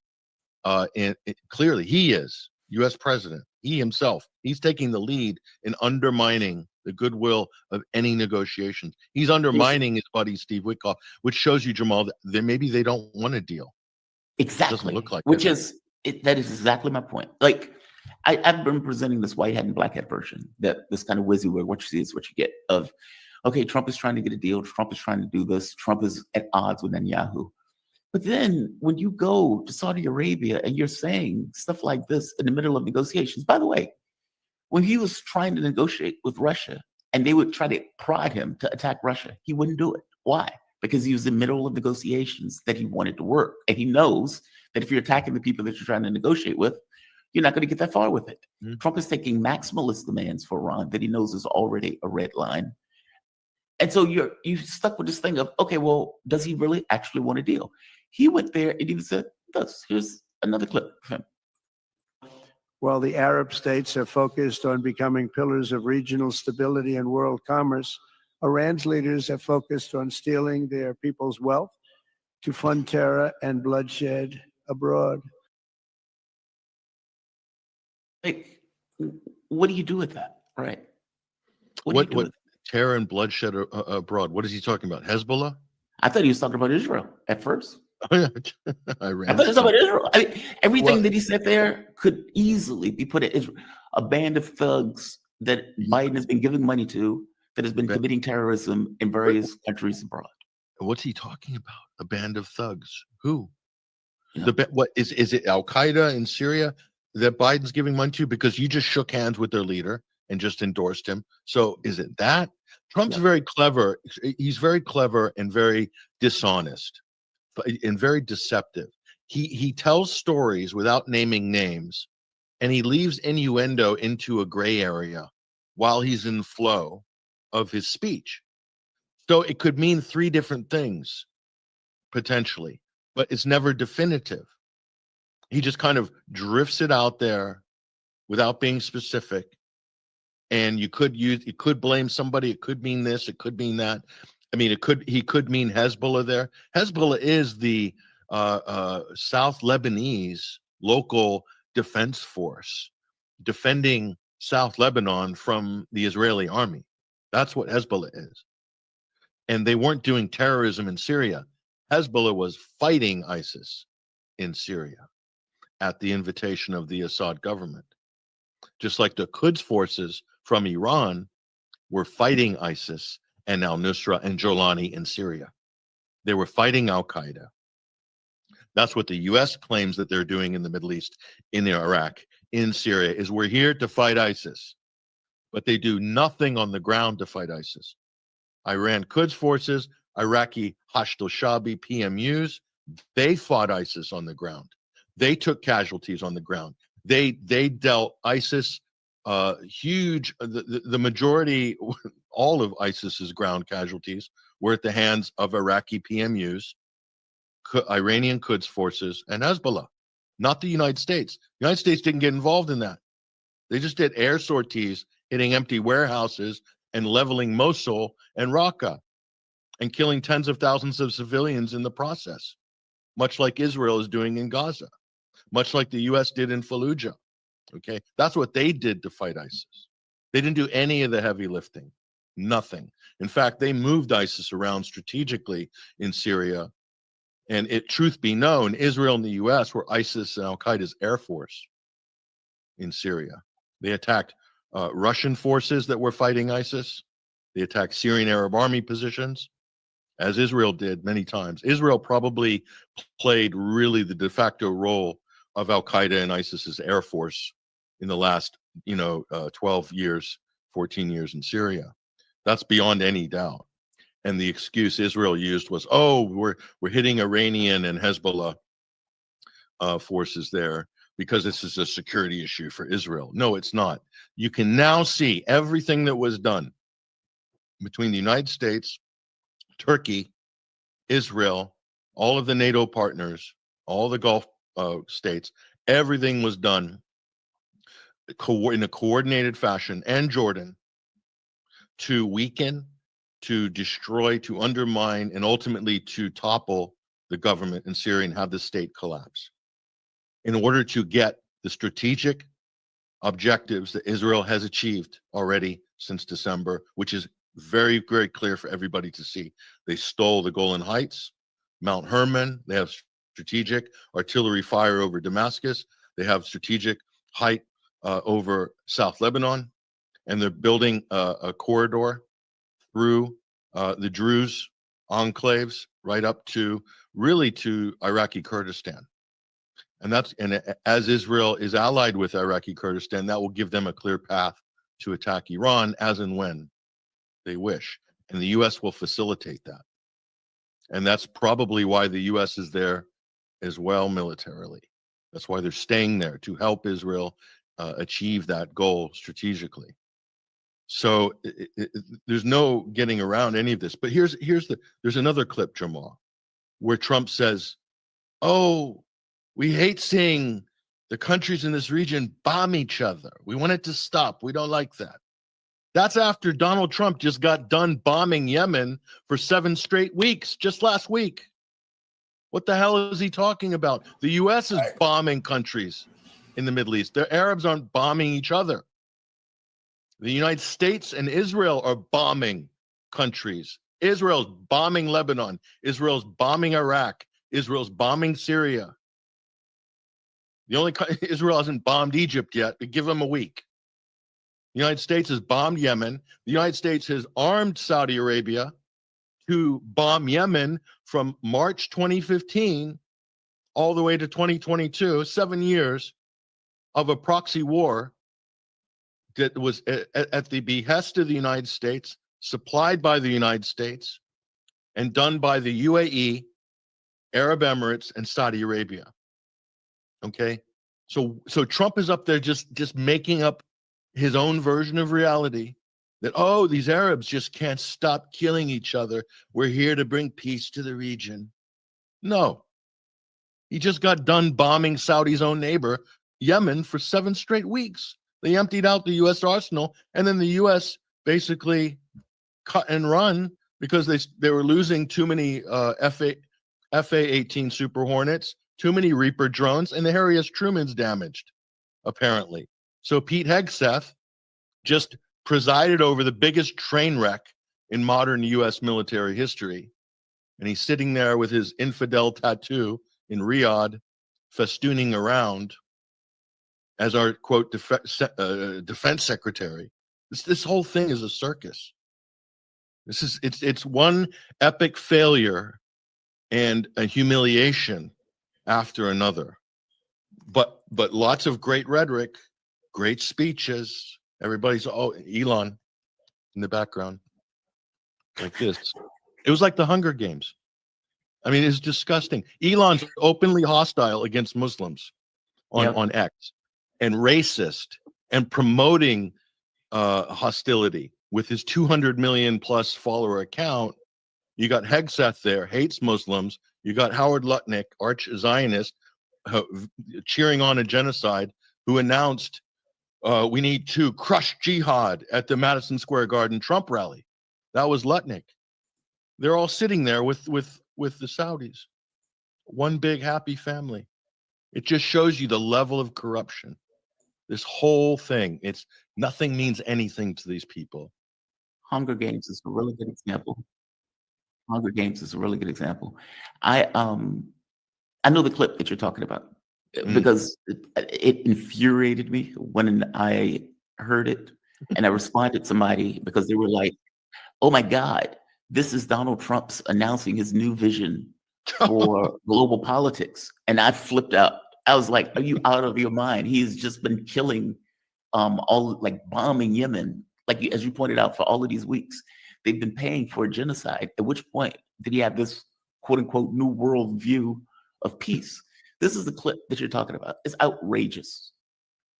Before our eyes, a new generation of leaders is transcending the ancient conflicts of tired divisions of the past and forging a future where the Middle East is defined by commerce, not chaos, where it exports technology, not terrorism, and where people of different nations, religions, and creeds are building cities together, not bombing each other out of existence. We don't want that.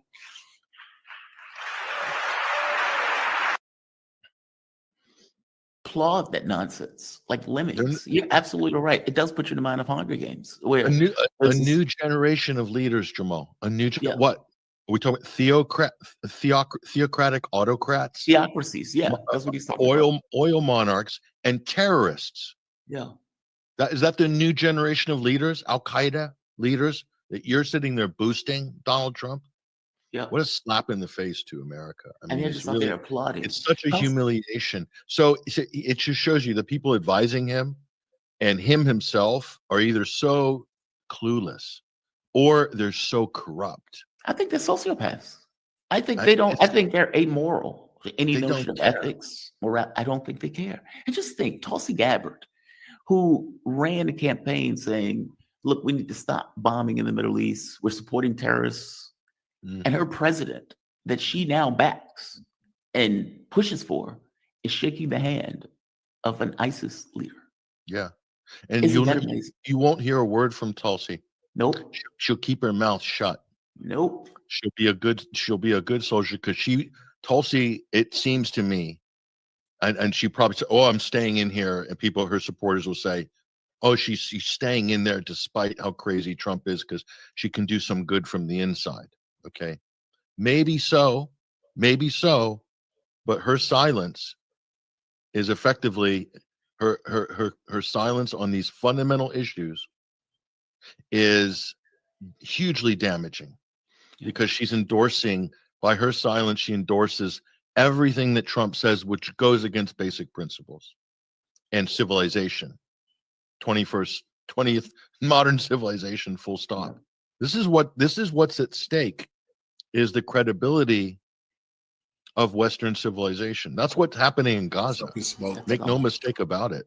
That's gone, Patrick. You know, I'll give you, look at, you got the United States backing Israel to the hilt and attacking people who are protesting a genocide, deporting students who are protesting a genocide. You have the UK backing Israel to the hilt, no questions, no reservations, unconditionally. You have France been doing the same militarily, and Germany, the third biggest provider of military aid to Israel, are aggressively arresting people protesting this in Berlin, raiding people's homes for social media posts critical of Israel. Germany, okay? You'd think Germany had learned the lessons of history, okay?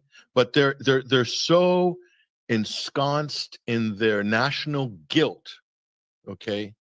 They're so ensconced in their national guilt and this narrative in Germany. It's so toxic for their society now that they feel they have to back Israel because of the history of the Holocaust, and they have to do this to atone for their historical guilt. And the Germans, who are the top country in Europe, are willing to atone for their historical guilt, to atone right down to the last Palestinian life. So what does that tell you about Western civilization? If Europe is the titular head of Western civilization, then this is proof that Western civilization is a total failure. At least the post-World War II, liberal world order, liberal international world order is a total failure. The Genocide Convention, the Geneva Convention, the United Nations, the Human Rights Council, all UNICEF, all of these things constructed to prevent the crime of all crimes, genocide. Not only useless, but these countries, these post-World War II leaders of Western civilization are attacking dissenters, trying to stop the crime of crimes. Yes. So on every level, it's a failure. And they wonder why people are losing faith in institutions.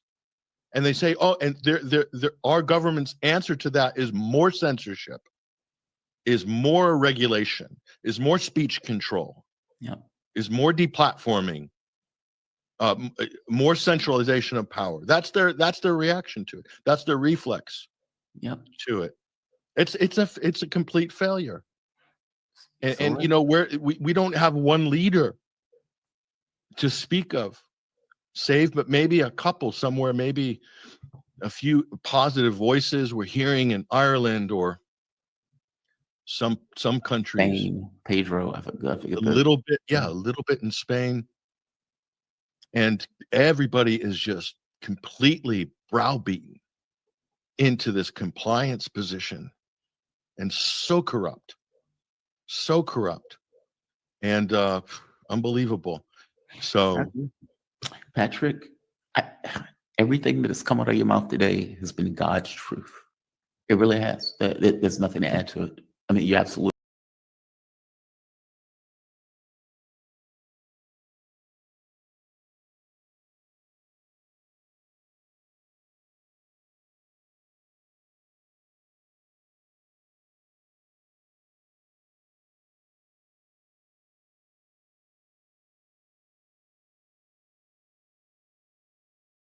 One second.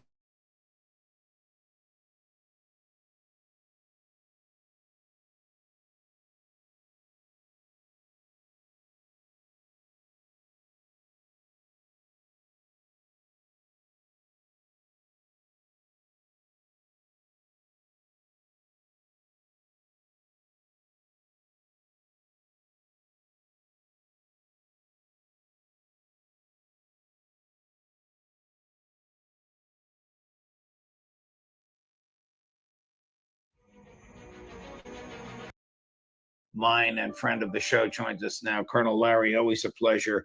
Thank you very much for your time here. The suggested title and advertised title of this show is Trump Making Pacts with Devils.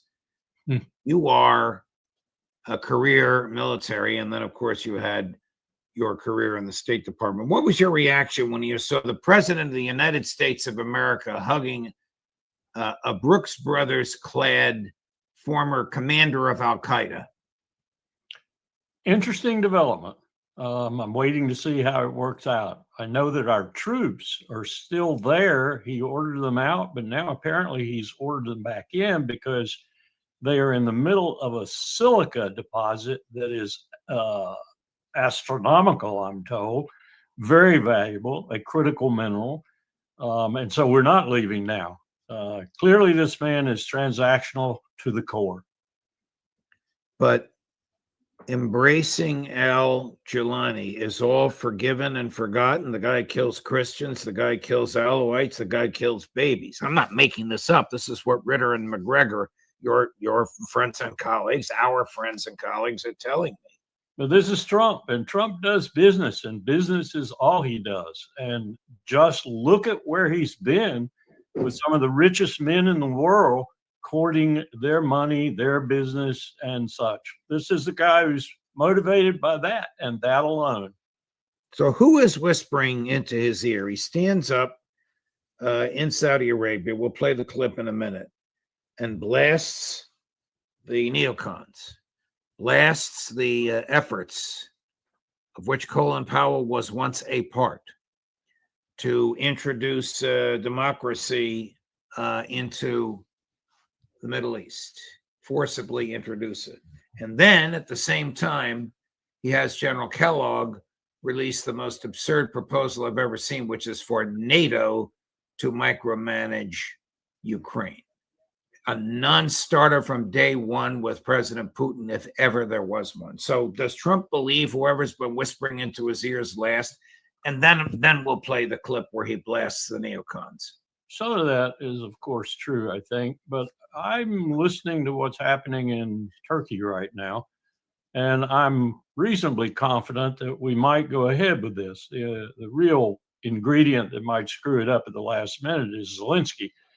But right now I'm hearing that Medinsky's there, Peskov is there, the head of the GRU, Igor Kostyakov is there. This is a very powerful delegation. My new friend Sergei Lavrov is there. Yes, very, very powerful delegation. And it means Putin's serious. But Colonel, Chris, you can pop that full screen up. But guess who else is there, Colonel? Yeah. Lindsey Graham. What on earth is he doing there?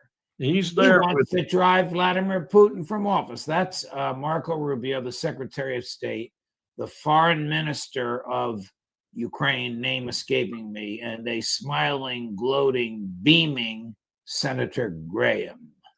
Well, I think Rubio's there. If I'm parsing this right, Rubio's there because he is both National Security Advisor and Secretary of State, and neither has given him real access to real diplomacy. So I'm assuming he's there because he's not in the city Istanbul where the talks are going to take place. I don't know if he will eventually arrive there should they eventuate, but I think he's trying to keep himself relevant. And is he the Secretary of State? Because depends how you define. I'll use Bill Clinton. Depends what the word "is" means. He is the de jure Secretary of State. He's not the de facto Secretary of State. Am I right, Colonel? I think he's actually out of the action, completely out of the action, and he's doing his best to reinsert himself in it. And bringing Lindsey along, he thinks might help him. Wow. Here's what President Trump said about Lindsey and his neocon buddies. This is blistering. Yes. Cut number 11. Before our eyes, a new generation of leaders is transcending the ancient conflicts of tired divisions of the past and forging a future where the Middle East is defined by commerce, not chaos.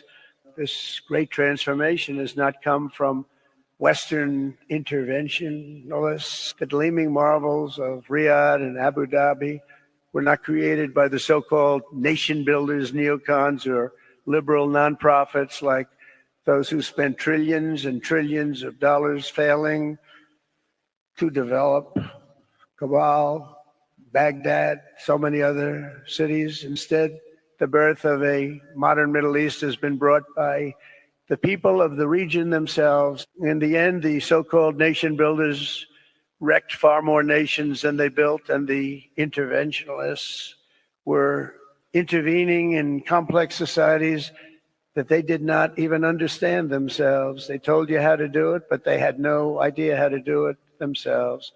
Peace, prosperity, and progress ultimately came not from a radical rejection of your heritage, but rather from embracing your national traditions and embracing that same heritage that you love so dearly. I would argue that Donald J. Trump has just rejected the fundamental theses of the foreign policy of every American president going back to George H.W. Bush. What do you say, Colonel? No, not George H.W. Bush. His foreign policy was quite different. And the demarcation is post George H.W. Bush with Bill Clinton. It's a dramatic demarcation, too. And I would love to know who wrote that speech for Trump, because I know he didn't write it. He stumbled over it enough to where I know he didn't write it. Clearly, he didn't write it. Those are words and phrases he doesn't use off the Who top. wrote it? Who wrote it? Did J.D. Vance write it? Who in his administration wrote that speech? Because that speech, as you just indicated, is a repudiation of almost everything that's happened since Bill Clinton's first year in office. That would be dramatically positive as far as I'm concerned. Agreed. So I wonder, you and I have talked about this, Ritter and I, McGregor and I, Mearsheimer and Sachs and I, we've all talked about it. Because how much he changes his mind. Does he believe whoever he's been listening to last? In this case, maybe this is going to stick at least somewhat because there's so much money involved. And that ultimately at base is what Trump is all about for Jared and for everybody else in his family. I mean, that's what this whole trip is about, is money. It glistens with gold because it's all about money. And this is where, what, 20% of the money in the world is located? Colonel, General Kellogg just released plans for NATO to have a physical presence in Ukraine. Can the Kremlin take the United States of America seriously when, in the midst of peace negotiations, albeit in Turkey, and I hope he's not there, but who knows, he makes a statement like that? I think Lavrov and Putin and others in Russia know that Kellogg is a laughing stock. He's used by people in the administration to throw out the other side, if you will, but I think he's a laughing stock in the eyes of the Russians and probably in the eyes of most others who are serious about ending this war, including Donald Trump. So I don't take much from what Kellogg says. President Trump's public snubbing of Prime Minister Netanyahu. He's in the Middle East. He's not going to Israel. He stopped the bombing of the Houthis without telling the Israelis. He negotiated with Hamas contrary to the demands of the Israelis. Mike Huckabee, contrary to his wishes, was forced to go on national television and announce that American aid is slowly making its way into Gaza. Do you read the tea leaves that Donald Trump is one love, family, salute, finally sick and tired of Benjamin Netanyahu? Well, I don't think it's finally. I think he's just finding new evidence to make it public that he's sick and tired of it. Do you know Netanyahu? I mean, did you and Colin Powell deal with him? Is he really as irritable as everybody seems to be saying? We did, and he's one of the most arrogant sons of bitches I've ever met in my life. Oh, God. It's fair to say that Bibi Netanyahu believes that at any time he crooks his finger towards Washington, he can get the President of the United States and the Congress to do anything he damn well pleases. Wow. And that's stopping. That's stopping, and Trump is stopping it. Reuters just announced Trump envoys Witkoff and Kellogg will go to Turkey for the Russia-Ukraine talks. Now, why on this earth would General Kellogg be there, Colonel Wilkerson? Is it good, guys? Is it good cop, bad cop? I mean, the Russians are too smart to be duped by that. Absolutely. I should suspect that Kellogg will sit over in the corner with Kostikov, and Kostikov will read him the riot act and tell him to go away. Wow. The snubbing of Netanyahu, though, is it the beginning of something else? I mean, is there any real way to bring about a cessation of the slaughter in Gaza without removing Benjamin Netanyahu from office? I certainly hope it is. And yes, I hope that is true too. This business yesterday of the IDF, the vaunted IDF, saying that there was a tunnel under the hospital where they proceeded to kill dozens of people, and this is the only hospital that treats cancer patients in Gaza, when in fact the tunnel was under a school 100 or 200 meters away from the hospital, and they didn't even hit the school. And the videos that they released demonstrated this. Tells you how broken this whole process is, including the IDF and apparently their Air Force, who can't find a target to hit.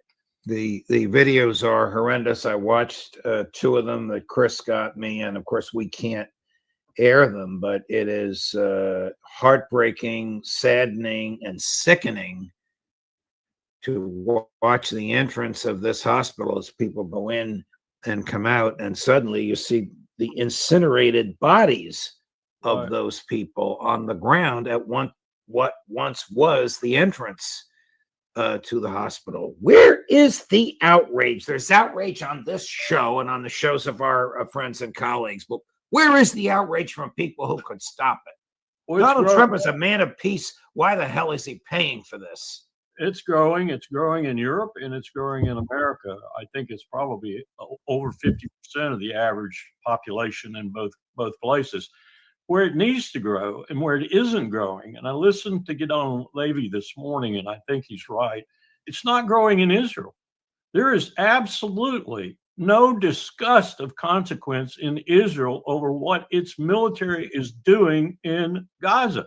None, or the West Bank, or Lebanon, or Syria, where incidentally it has expanded its writ by kilometers in the last couple of weeks. I mean, it looks as if they want a big share of Syria. This is unbelievable that no one in Israel, I agree with Gideon, there's no one in Israel who has a conscience, period. Well, further to that argument, here is the Israeli UN ambassador. This guy's a real SOB. I think you know him, Danny Danon, being interrogated by a reporter for Sky News. Now, Sky News is the largest cable news in Europe, so it is mainstream media. But this reporter is really letting him have it. Watch his cold, steely-eyed, cold-blooded, couldn't care less responses to what she says. This begins with a statement at the Security Council by someone stating the Palestinian side, and then it jumps to this reporter, Yalda Hakim, ripping into Ambassador Danon. Chris, cut number 15. We have briefed this council in great detail on the extensive civilian harm that we witness daily. Death, injury, destruction, hunger, disease, torture, other cruel, inhuman, or degrading treatment. We have described the deliberate obstruction of aid operations and the systematic dismantling of Palestinian life. This degradation of international law is corrosive and infectious. It is undermining decades of progress on rules to protect civilians from inhumanity and the violent and lawless among us, That was Tom Fletcher. And Ambassador Danon, he goes on to say, stop the 21st century atrocity in Gaza. Will you act now decisively to prevent genocide in Gaza and to ensure respect for international humanitarian law? I just want to get your reaction to what Tom Fletcher was saying. We are in this war because of Hamas, period. If you want to blame somebody, blame Hamas. Ambassador Danon, I'm not talking about Hamas, a terrorist organization. I am talking about you, the state of Israel, as a responsible actor. For the last 19 months, the world has been watching the way that you have prosecuted this conflict, the way that aid has been prevented from reaching the most needy. In the last 2 months, 73 days, we have seen that there has been no aid that has entered Gaza. So while you can deflect and say that this is Hamas's responsibility, at the end of the day, you are the governing power in Gaza. You have a responsibility to ensure that there is no famine and starvation in Gaza, which is what the world, including your allies and partners, are now accusing you of. And it's gone beyond accusation. They are saying that they are seeing it in real time take place. So the only starvation in Gaza is the starvation of the hostages. You know this creep? No, God bless that reporter. I listened to the UN Undersecretary yesterday. I listened to his whole presentation of the Security Council. I almost broke out in tears. I mean, he's right. He's absolutely right. The first thing the UN Secretary General and the UN Security Council should do is kick Israel out of the United Nations, period. Just to make the blatant point that what that man said is true. We are destroying 50 plus years of humanitarian law, of armed conflict, of all the things that we purported to be the leader in instigating and promoting. We are destroying it by supporting this basket case in the eastern end of the Mediterranean, led by this homicidal maniac named Bibi Netanyahu. I wish that the president's people could listen to you, but I'm still taken aback that he listens to people like Lindsey Graham. Let me transition a little bit. Colonel, does the Defense Department need I can't even say this with a straight face, need a budget of $1 trillion a year? No, it needs to get rid of a lot of that because it's polluting the Defense Department. What we're doing is just rewarding more CEOs and COOs and shareholders in particular of companies that sell weapons to the world. Lockheed Martin being at the top of that pile.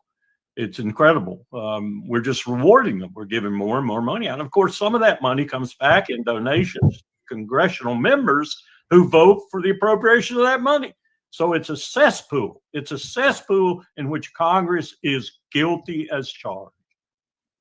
If the Congress were asked to approve the donation of a $400 million jet to the Defense Department transferred to Trump's library when he leaves office, do you think they would approve it? Well, I think they probably would, given the current attitude over there. And I think it's a violation of not only ethics, but it's a violation of U.S. law. You're not, the emoluments clause and such is pretty pertinent here, I think. I mean, isn't the purpose of the emoluments clause to prevent the reality and the perception of a quid pro quo between the head of a foreign state and the head of the United States government? I mean, would they give something worth $400 million without expecting something in return?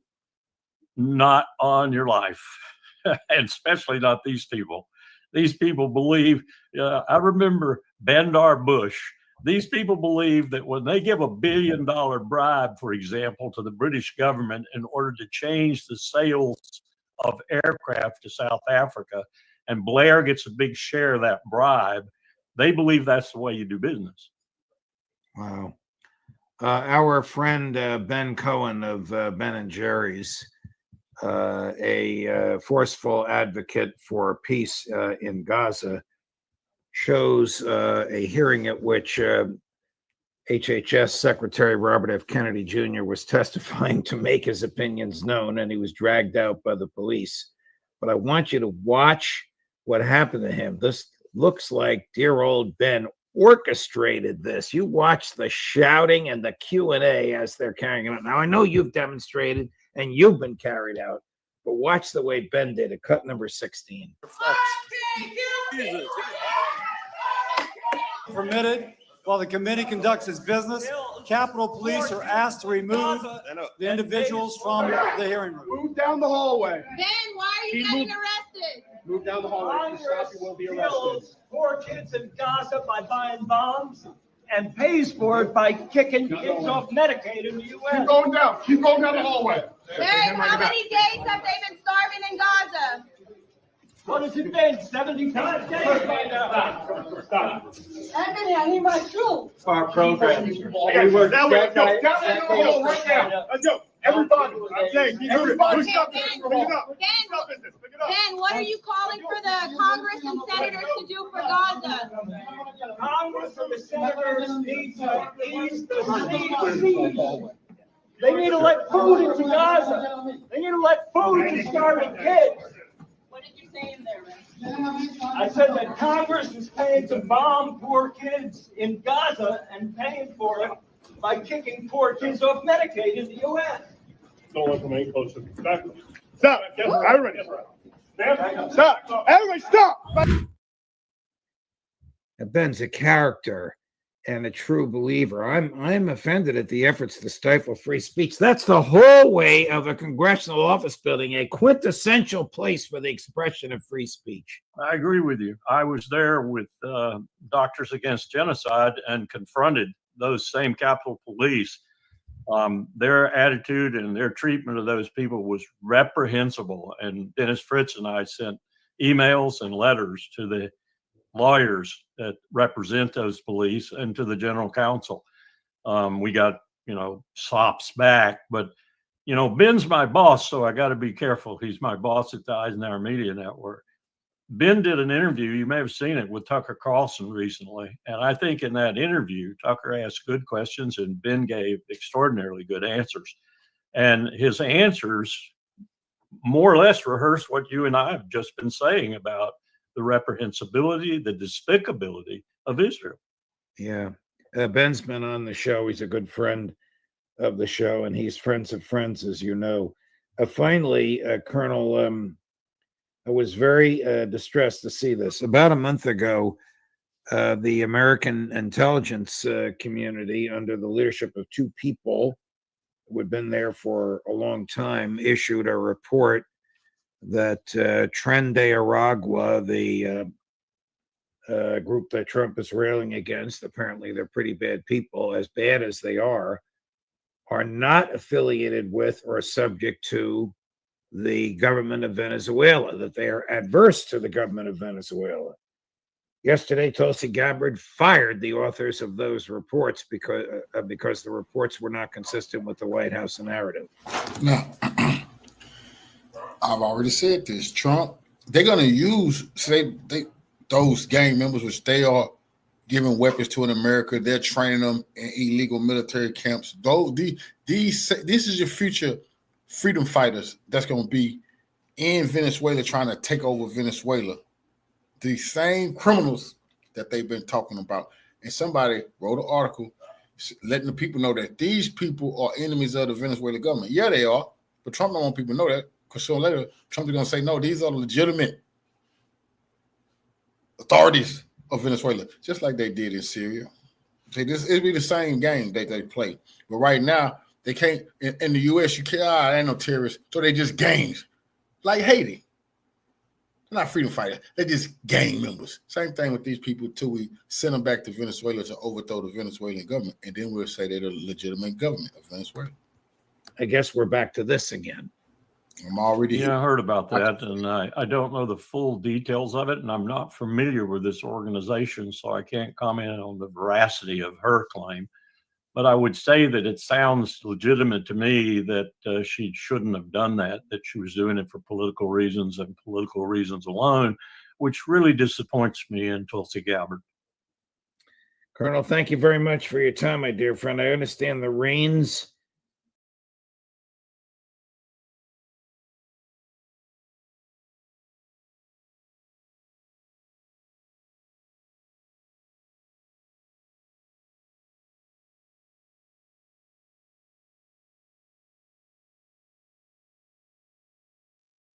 What do you call 1,000 lawyers?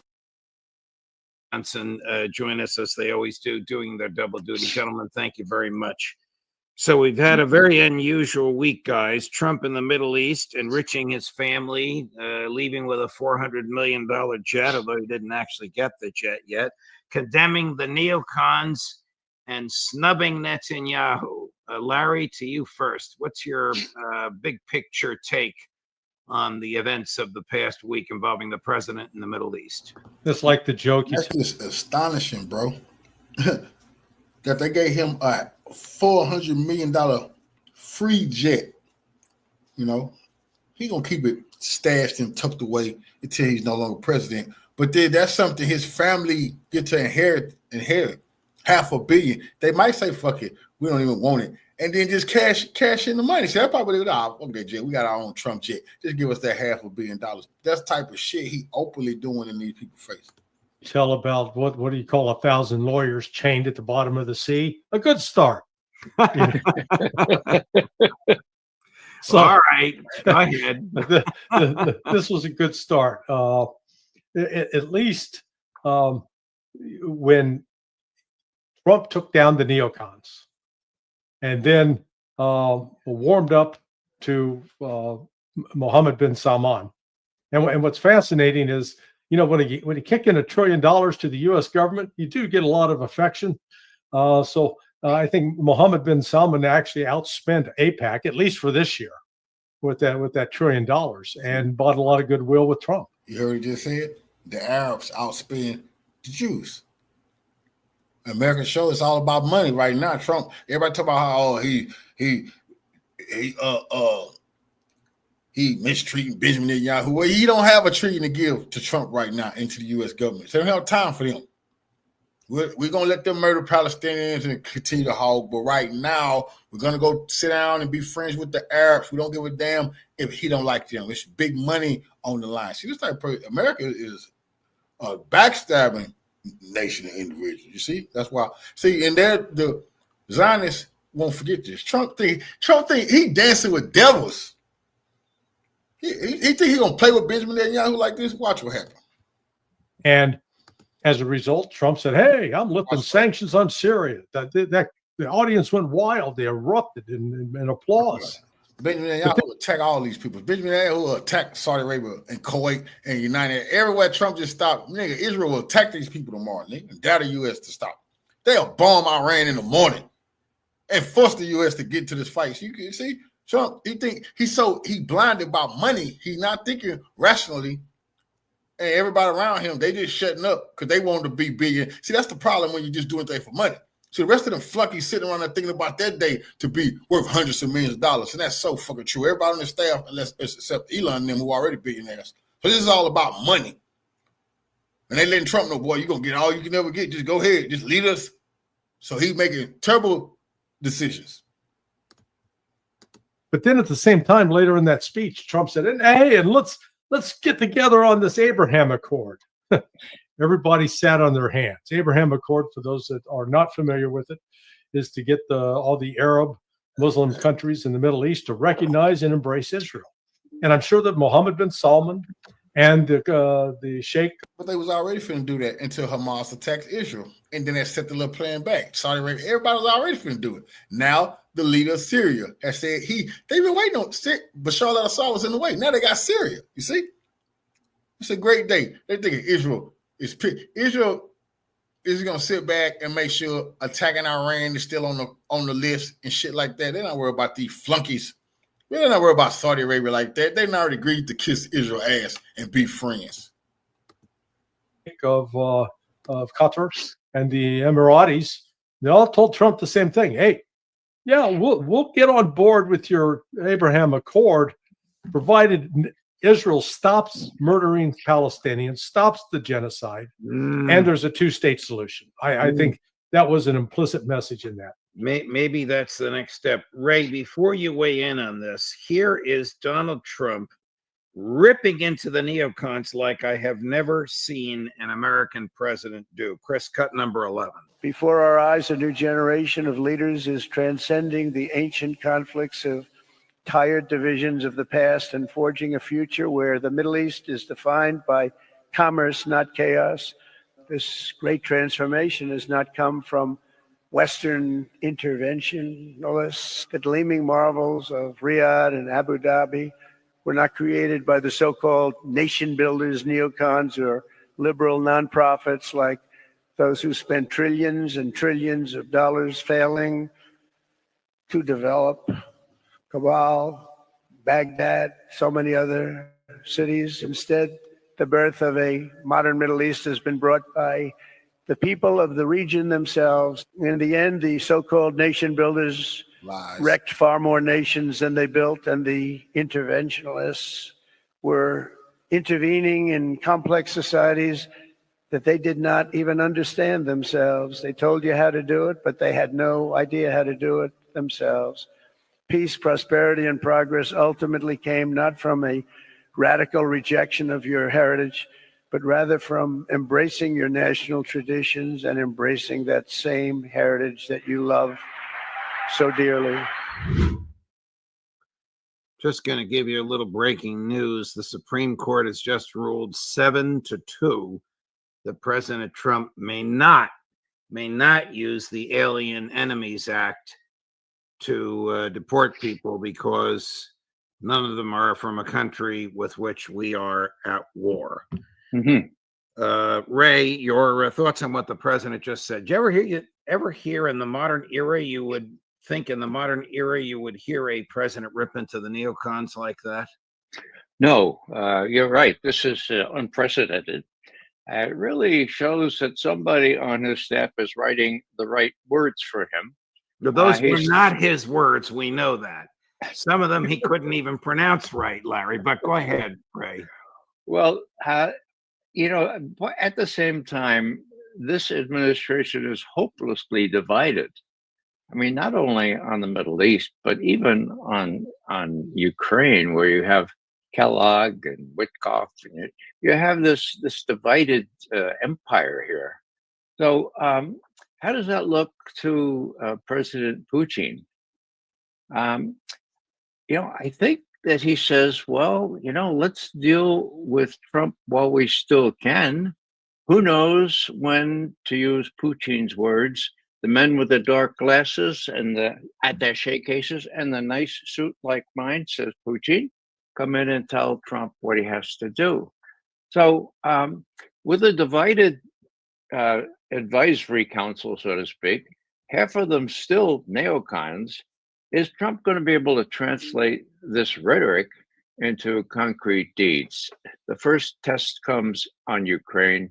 Will Witkoff win over Kellogg, over the Secretary of State Rubio, over the traditional people who have been neocons? This started a long time ago, the end of the 90s. The prospect for a new American century, written for Netanyahu of all people. And we've seen Iraq, we've seen Afghanistan, we've seen Libya, and Trump is fed up with it. Whether he can do anything about it or not, well, let's see who gets replaced next after that fellow. What's his name? The congressman from Florida, Waltz. Waltz, who was a secretary, national security advisor. Now, I was going to save the heartburn for later in the show, but in light of what Ray just said, Chris, let's show everybody who's sitting next to Marco Rubio while he's negotiating with the foreign minister of Ukraine. None other than Senator Lindsey Graham, the prince of neocons. There he is with Secretary of State Rubio, and the gentleman on the left, the taller gentleman, is the foreign minister or defense minister, I'm not sure which, of Ukraine. Larry, why in the hell is he there? Well, just to make sure that neocon project stays alive. Remember, Lindsey, let me put it this way. There is evidence that Mr. Graham's personal bank account has been augmented with funds that have come out of Ukraine. I'll leave it at that. But and we're talking significant seven-figure income. Wait, my mistake. not 7 figures, 8 figures. You're talking felony and life in prison if proven. Yeah. It's something that Ed Martin is actually going to take on, and then we'll see. So, Lindsey Graham's not a neutral observer here. No. The Ukrainians, I'll say this about Lindsey. The Ukrainians have got the best American senator that money can buy. Well, I'm surprised. Actually, I got to play this clip about money because here's Lindsey Graham talking about the best money we've ever spent. It's 2023, cut number 4. Big support, very important. The best money we've ever spent. Thank you so much. No, it's, we're on this is 457th day of a war that was supposed to last 3 days. You amaze me. Your country amazes me. It's about our people and about your people. Your people help our people, all our appreciation. You remind me of our better selves in America. That there was a time in America that we were this way, fighting to the last person. We're going to be free or die. Lies. Free or die. Free or die. Now you are free. Yes. And we will be. And the Russians are dying. Wants to play another clip of Lindsey Graham and John McCain, but my stomach is already churning. Why would he be there, Ray McGovern, at the negotiations with Marco Rubio? Trump humiliates Rubio by dispatching Witkoff to do the negotiation. Rubio is the Secretary of State in name only. Why are they forcing this warmonger and, according to Larry, crook onto him? Because Lindsey Graham's still one of the most powerful people in America. Marco Rubio was a junior senator. Lindsey Graham is still a senior senator. Just because he became Secretary of State, that don't mean shit.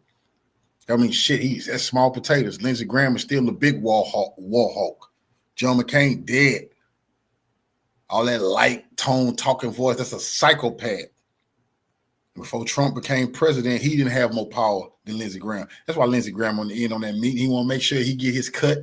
And the rest of the real serious killers in America get their piece of this cut out of Ukraine. They started this shit, and he gonna make sure he get his piece. That's well. First, I have to ask Chris why he put the dunce's cap on him, but I think that was just an arrow to point out to. It's an arrow. There he is. Yeah, it's unreal. Lindsey Graham is famous for bone-crushing sanctions, right? Just 6 days ago, that coalition of the brain dead, Merz from Germany, Macron, Stormer, and Zelensky said, "Look, you don't buy our 30-day ceasefire. There'll be consequences, bone-crushing sanctions," according to Lindsey Graham. So he's there to hold Mario's hand here. And most maliciously here, most consequentially, to give the Ukrainians the idea that they still have really strong people on their side in this court. So they have the Europeans, and they have Lindsey Graham, and they have Kellogg, and maybe they have Rubio. But to give them the idea still after 3 years.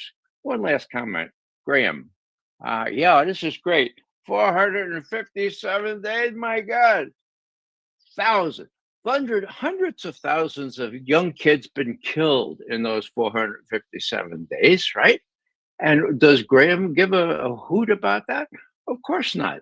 Now, he said, we thought it would take 3 days. So did Putin.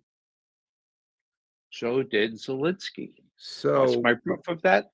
The very day I have after two questions for you, Larry. One, Rubio's in Istanbul, and he says nothing will happen until Trump and Putin get here. That might have been the origin of the rumor this morning that Trump was not flying to Washington, he's flying to Istanbul. It didn't happen. But Rubio should know heads of state don't negotiate. They sign agreements that have already been negotiated by their team. Second question, I want you to jump in on both. Why the hell are General Kellogg and Sebastian Gorka and those characters still whispering into Trump's ears if he's diminishing and blaming all of our failures since 9/11 on the neocons. Yeah, Trump does not have any consistency in terms of who he surrounds himself with. And once again, what was illustrated in today's talks, the United States doesn't hold any cards. This entire spectacle was designed to try to create a scenario in which Trump's going to be compelled to impose new sanctions on Russia, and Russia doesn't care. If Trump does that, he's going to dramatically erode his credibility with the Russians. The Russians went in today, and boy, they essentially hit the Ukrainians with a bucket of cold water. Medinsky said, "Look, here's the deal: you withdraw all of your forces from Kherson, from Zaporizhia, from Donetsk and Luhansk, and then we can talk about a ceasefire.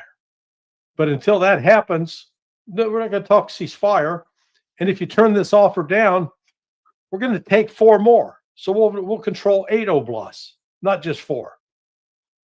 And that's been reported by a couple of different sources that seem to have access.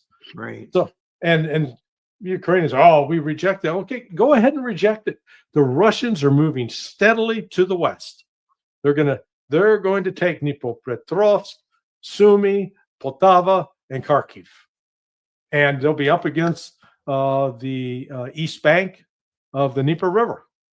And there's not a thing that Ukraine or the NATO can do about it. Because look, Judge, when all is said and done, the root causes of this conflict is not Ukraine. It's not what Ukraine did to the Russians. It is NATO and the United States. It's what we've done to the Russians.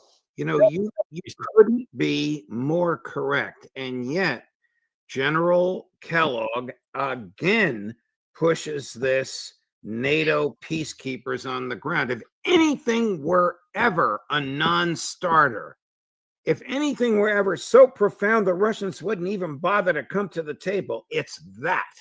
Am I right, Larry? Yes. Yeah. No, absolutely. I mean, Ray, does Rubio know what he's talking about when he says there can't be a deal until Putin and Trump arrive? And when he said that, he knew that neither of them was coming? Well, I can't explain Rubio. There is talk now about a very, very soon summit, so to speak. Nothing's really going to be resolved unless Trump is prepared to accept a pig with just a little bit of lipstick on it.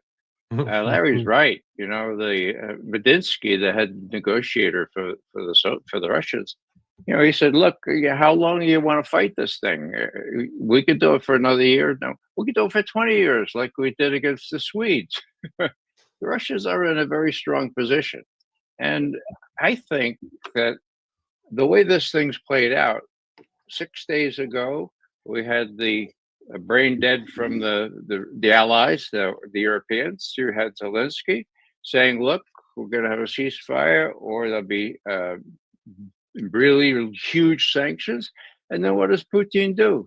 Next day, he said, "Wait a second, all you media that you're about to go home from the celebration of the triumph in Europe, stay around. Here's my plan. We're going to resume." Okay.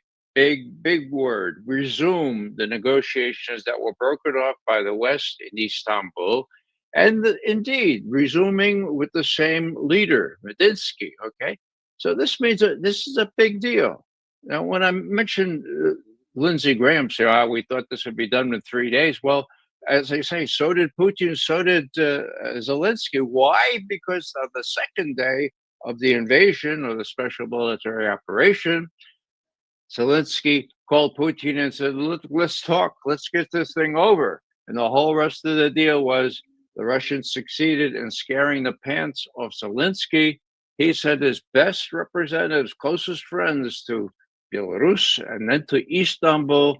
And we all know what happened in Istanbul. So this is a resumption, except the the situation on the ground has changed.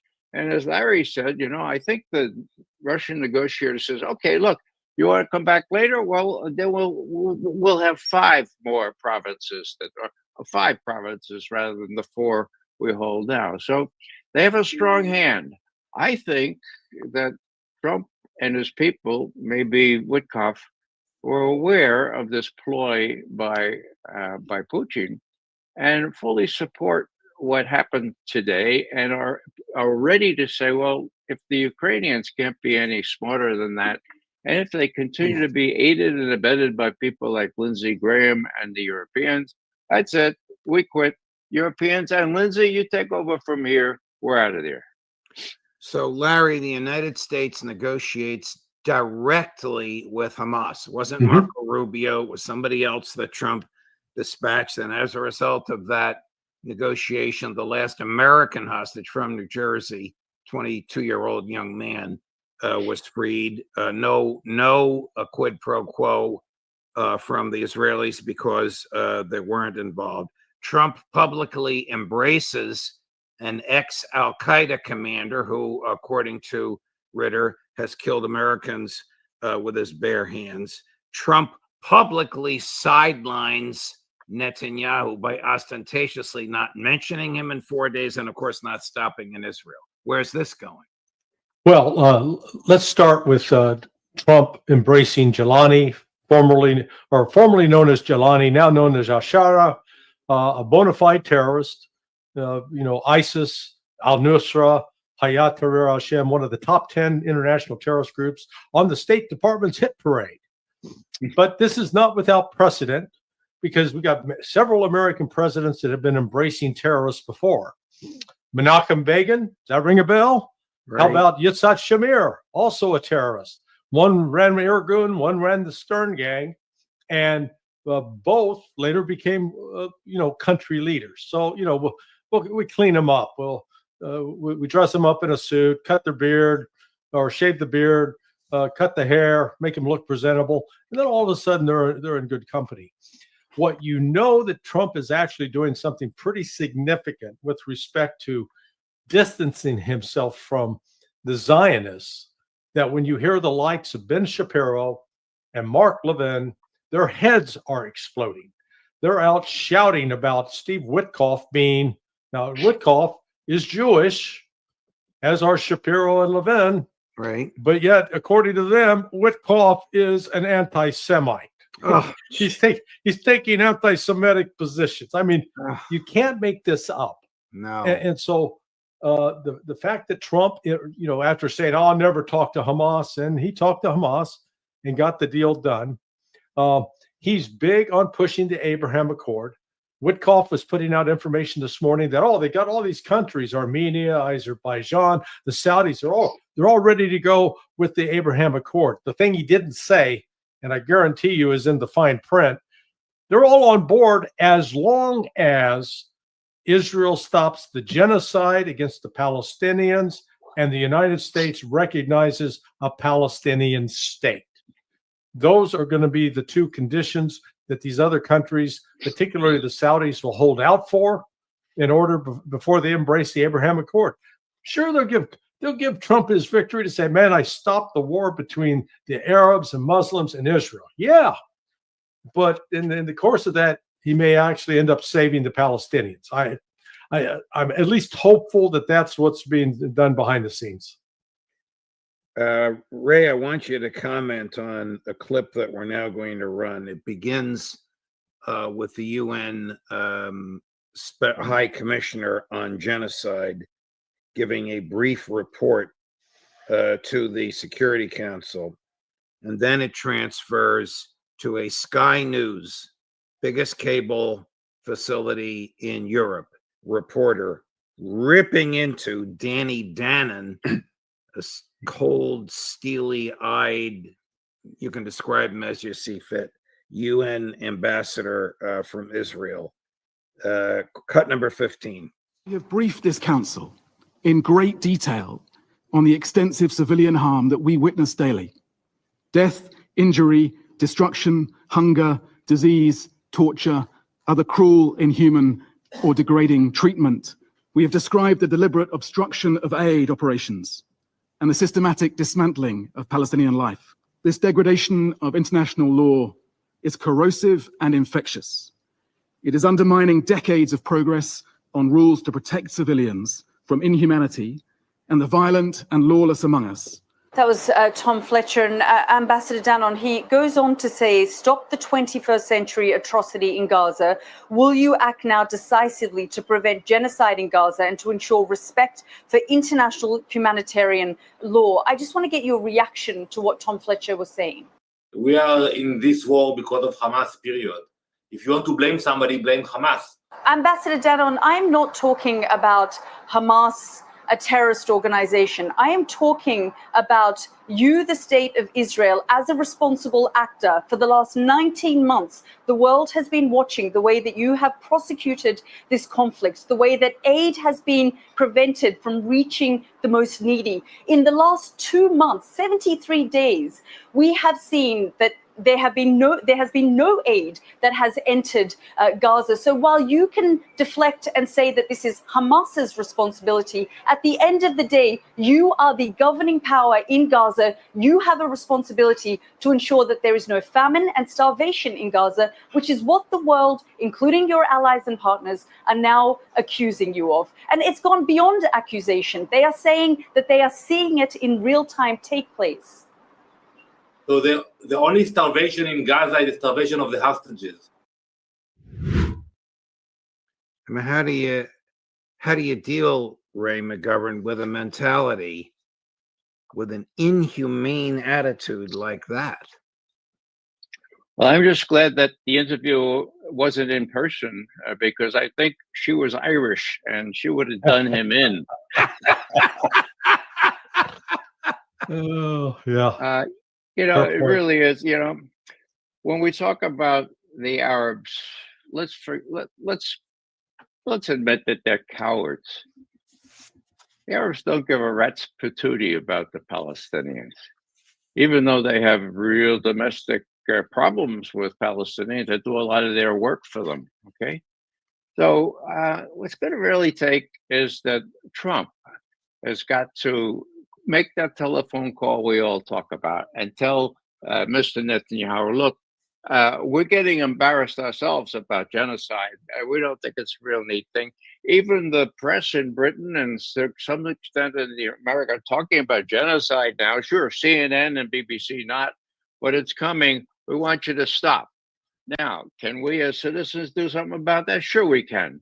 My colleagues in Veterans for Peace are doing a fast before the UN, the U.S. representative, the representation at the UN this coming week. There are lots of stuff we can do, but each of us individually need to do something to stop the genocide.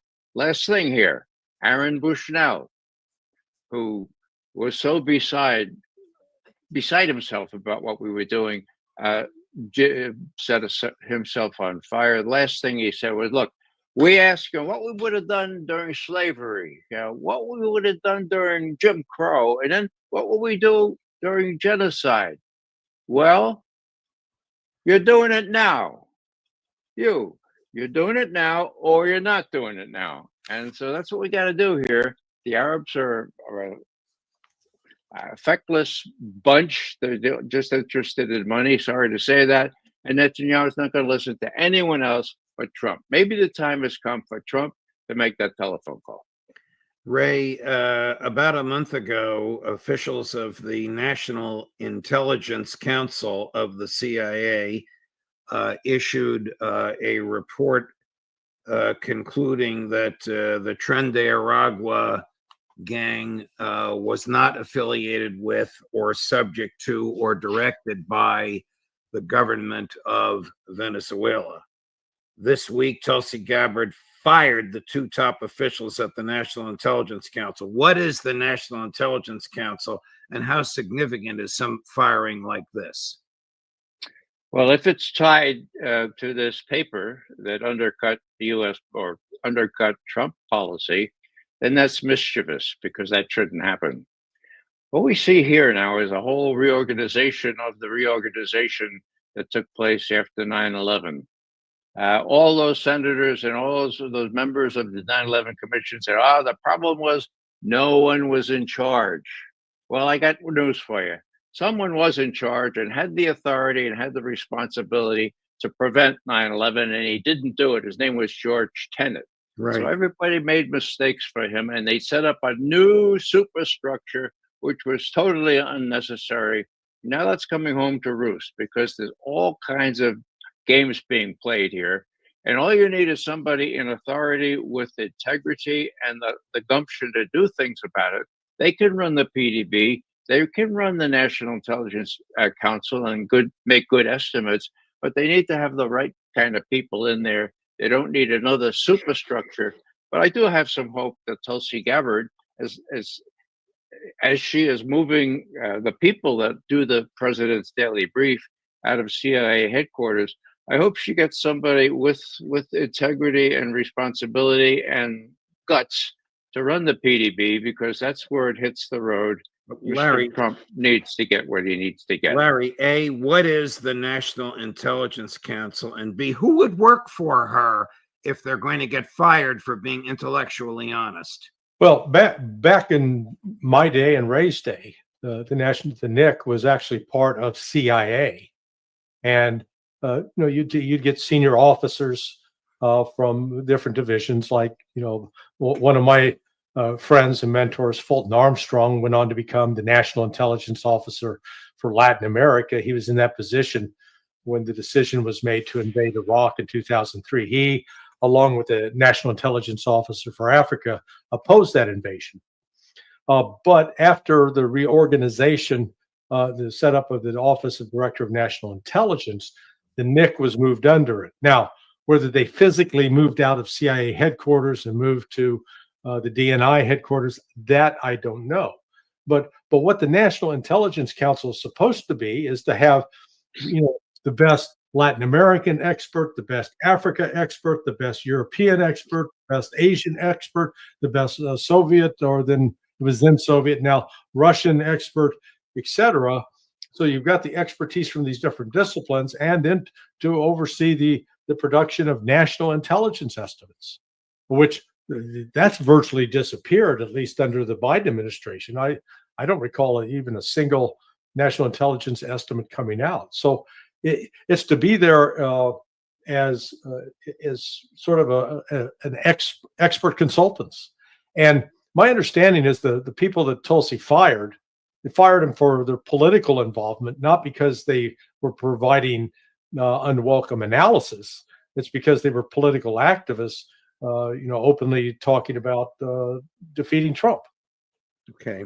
To sort of liven things up, the opposite of the Lindsey Graham full screen. Here is our friend Ben Cohen of Ben and Jerry's Ice Cream. Yes. Doing his best Ray McGovern imitation at a hearing at which Bobby Kennedy was testifying. You got to watch this. Cut number 16. Permitted while the committee conducts its business. Capitol Police are asked to remove the individuals from the hearing room. Move down the hallway. Ben, why are you getting arrested? Move down the hallway. If you stop, you will be arrested. Poor kids in Gaza by buying bombs and pays for it by kicking kids off Medicaid in the U.S. Keep going down. Keep going down the hallway. Ben, how many days have they been starving in Gaza? What has it been? 75 days by now. Stop. Anthony, I need my shoe. Our program. Now we're down in the hall right now. Everybody, I'm saying, everybody, stop this. Pick it up. Stop this. Pick it up. Ben, what are you calling for the Congress and senators to do for Gaza? Congress and the senators need to ease the siege. They need to let food into Gaza. They need to let food to starving kids. What did you say in there, man? I said that Congress is paying to bomb poor kids in Gaza and paying for it by kicking poor kids off Medicaid in the U.S. Don't let them any closer. Back. Stop. Everybody. Stop. Everybody stop. See, Ray, when they arrested you, you didn't have your own PR set up ready to go in the hallway. No, I barely got to say a word. But there should be free ice cream after every event like that. And I would invite every one of us to seize whatever opportunity we have to intervene like that when these people are pontificating about starving kids in Gaza and justifying that as necessary to defeat Hamas or to support Israel. It's a scandal I have not seen in my 85 years. And that's a long time to wait for this kind of scandal. Let's stop it, folks. Let's stop it. Larry, I was surprised. I thought the cops were a little rough with him. And I mean, it was just freedom of speech, for gosh sakes. He wasn't harming anybody. He's an old Yeah, man. yeah. They were treating him like he was a linebacker who had attacked his girlfriend. Yeah, no, it's unfortunate that let's call it the rules of engagement are not designed to treat people as human beings. It is a bit of thuggery. It's unfortunate. It'd be one thing if he was armed. He wasn't armed, and he wasn't fighting back. He wasn't throwing punches. He wasn't spitting at him. But so they should have. It was a power trip. Right. That's part of the problem. Sometimes people put on a uniform and they forget that they're a human being. Right. And they forget the oath they took to the Constitution. Gentlemen, thank you very much. Thanks for your time. Thanks for the double duty. Have a great weekend. We'll look forward to seeing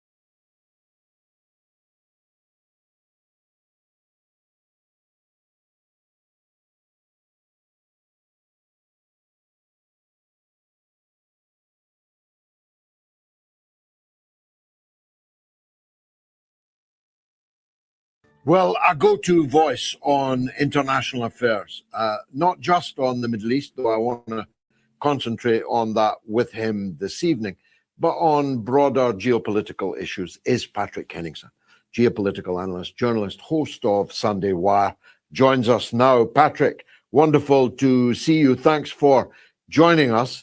Let's start with the orgy in Riyadh last night when they broke into YMCA.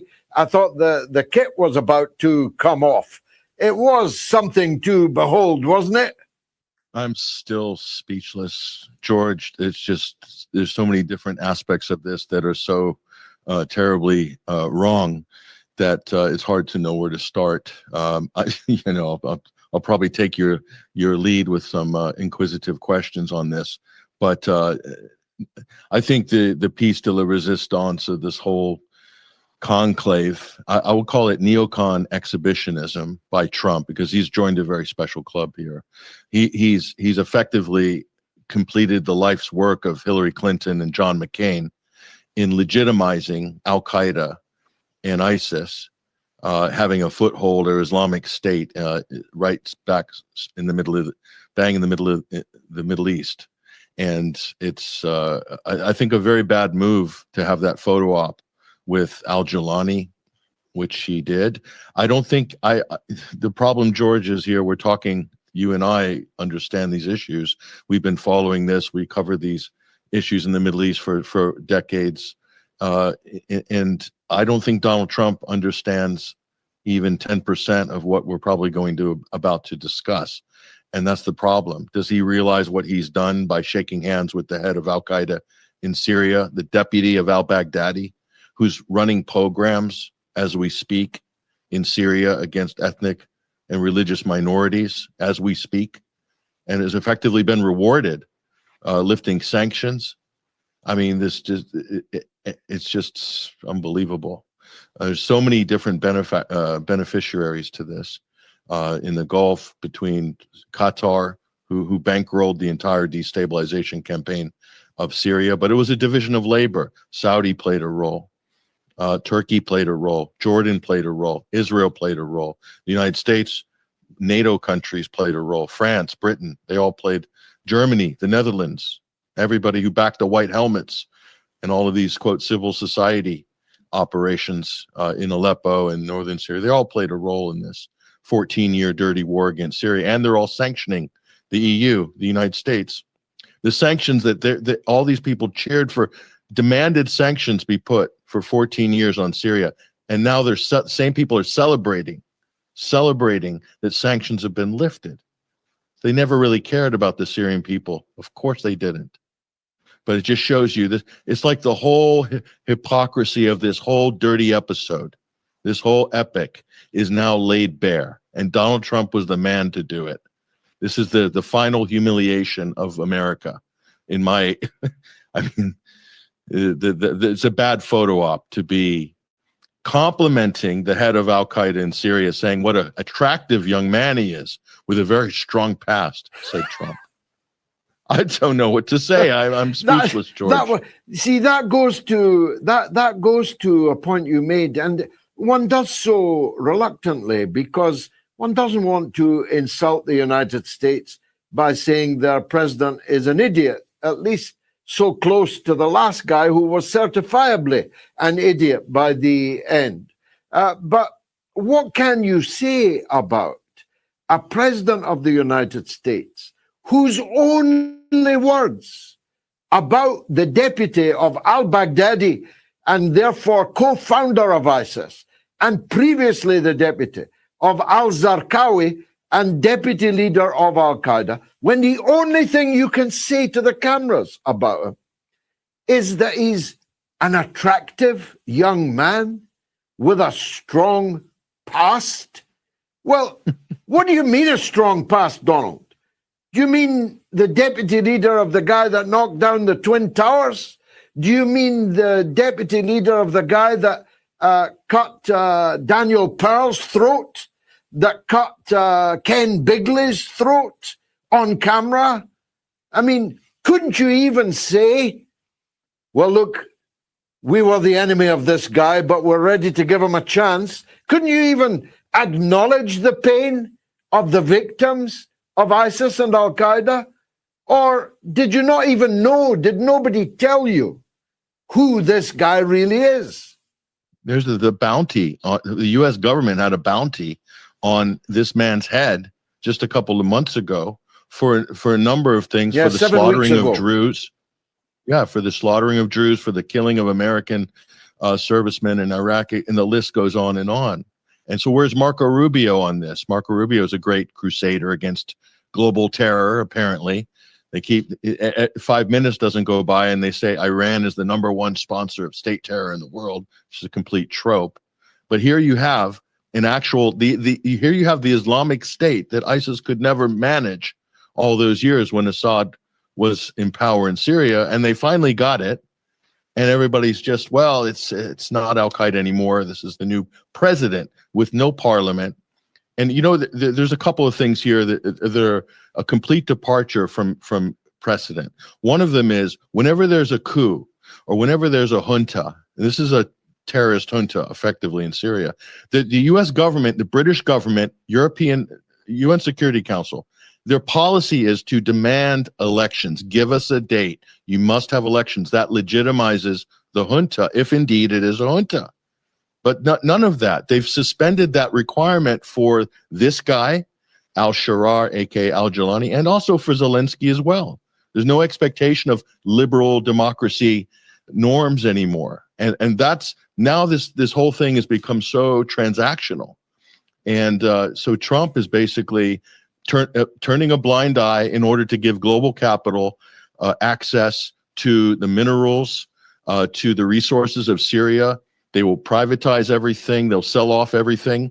And in return for Jolani, who's not even an elected leader, to normalize relations with Israel as a top priority, but also just basically to open the gates to allow, and in exchange for that normalization, the U.S., Donald Trump, the U.S. government, Democrats and Republicans, the British government, the French, everybody will turn a blind eye to a Kristallnacht that is going on right now against Alawites and Christians. But they're celebrating right now that they've got Trump has given them the green light, basically.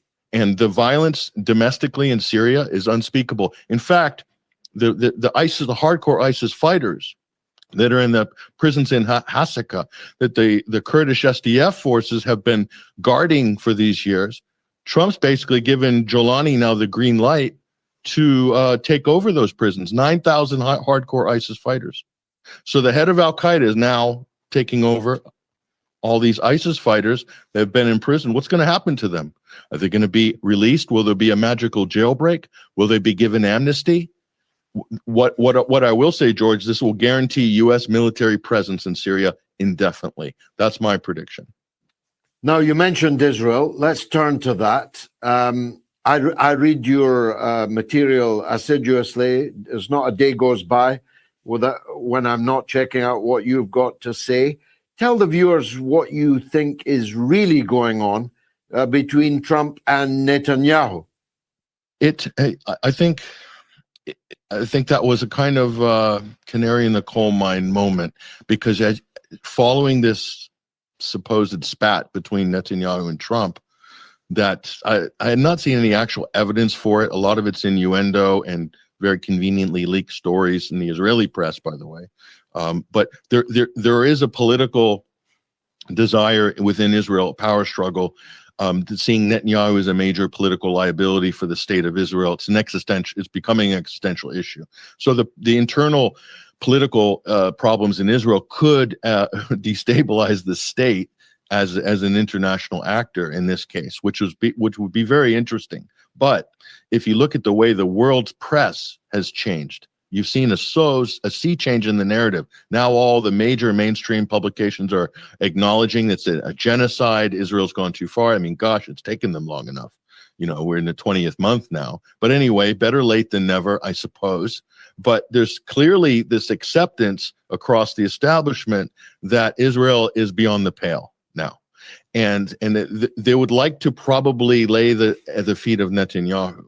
So maybe Trump is a sign of that, you know, Israel's become more of a liability than an asset for America, but the lobby is still heavily invested in the U.S. political system, and that's not going to be easy to extricate yourself from that, Democrats and Republicans.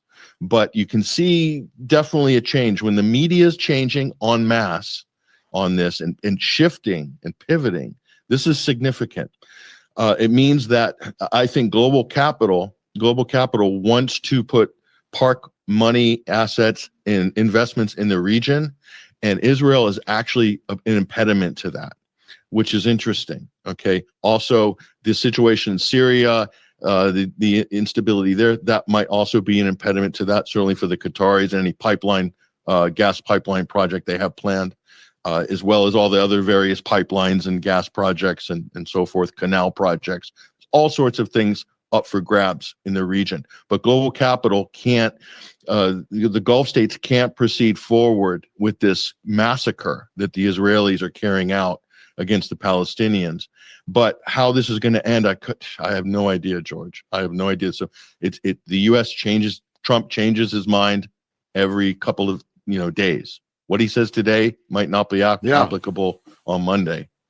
And absolutely true. Joseph Borrell, the famous former foreign policy chief of the EU, famously described Europe as a garden, and by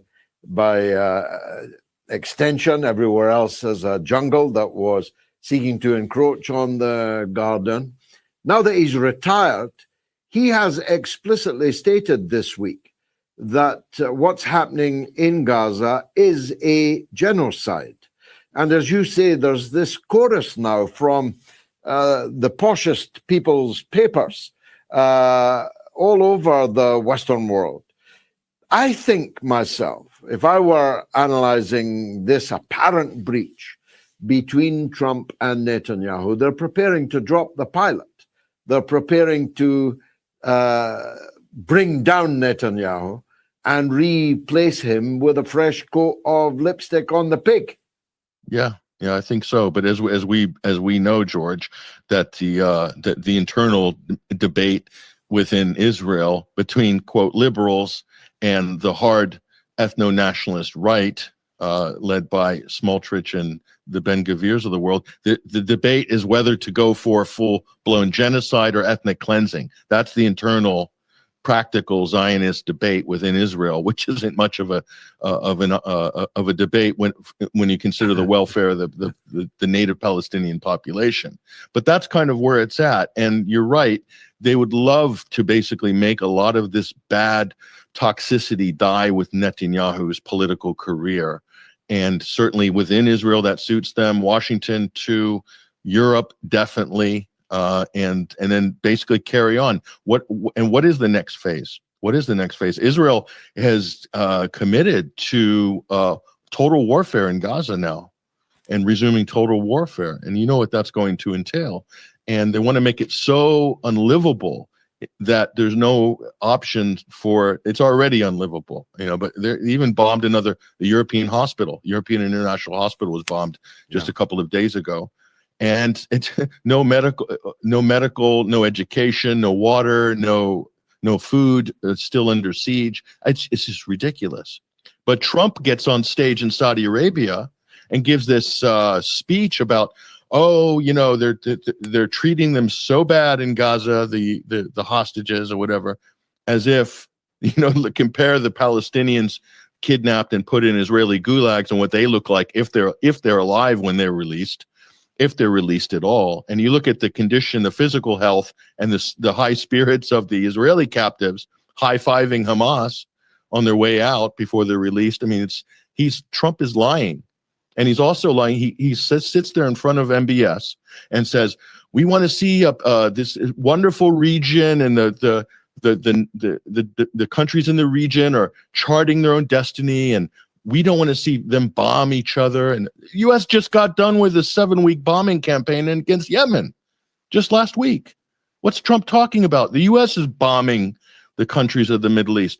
The U.S. armed Saudi Arabia, who carried out an 8-year war against their neighbor Yemen. So what is Trump talking about? None of this means anything. These speeches are just so vacuous and so hollow. They don't correspond to reality at all. And it just of course, it looks good. It sounds good.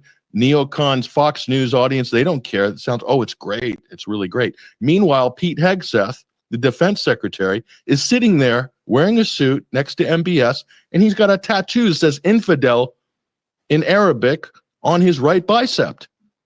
The defense secretary. I mean, so where are the Saudis on any of this?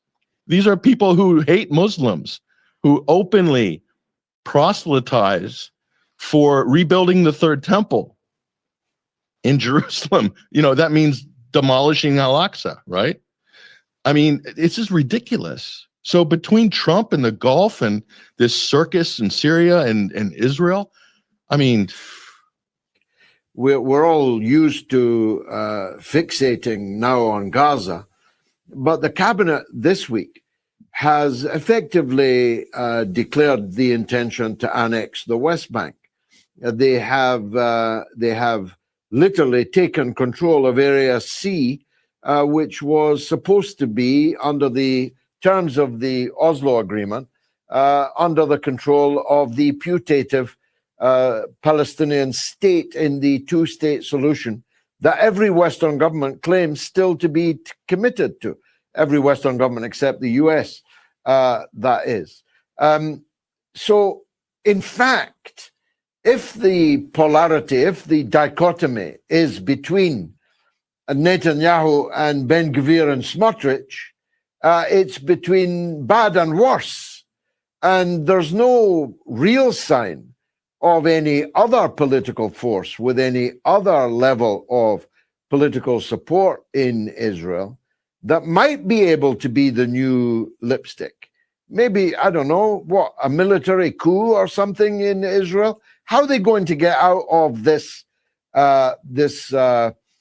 conundrum that the only potential leaders of Israel other than Netanyahu are people who are even worse than him. And arguably, George, Benny Gantz is going to be no better than Benjamin Netanyahu. Effectively, I mean, he's unleashed the most violent, operations on Gaza as anybody has in his career. So it's just like choose between Ariel Sharon, Netanyahu, Benny Gantz. 6.5 dozen of the other. And the problem that you have with this situation is Donald Trump took a very big check from Miriam Adelson, which is almost like a down payment on the annexation of the West Bank. And that was Trump's first term, was he de facto recognized that the West Bank was Israel, the Golan Heights was Israel. And while all the action is happening in Gaza, we saw in the last 18 months, a lot of action was happening in the West Bank, but didn't garner any headlines. But they have made great strides in ethnic cleansing, in making life increasingly unlivable in the West Bank. And they believe in Israel that they're close to the finish line. They want to, Netanyahu certainly would like to, for his legacy, to see this project complete during his lifetime. And they think they're in the final phase right now. They've killed enough people in Gaza that if they just kill a few more, that they'll leave. They can push them into Egypt or Jordan or whatever. Same in the West Bank. If that kicks off, what's the U.S. going to do? How are they going to restrain Israel? If Israel goes more aggressively in the West Bank, what's the U.S. going to do? Nothing.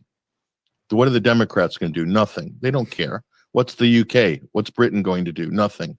What are the French going to do? Nothing. What are the Germans going to do? The Germans, the third biggest provider of military support to Israel. Nothing. They're so locked into supporting Israel and attacking people that are protesting against the genocide in Germany.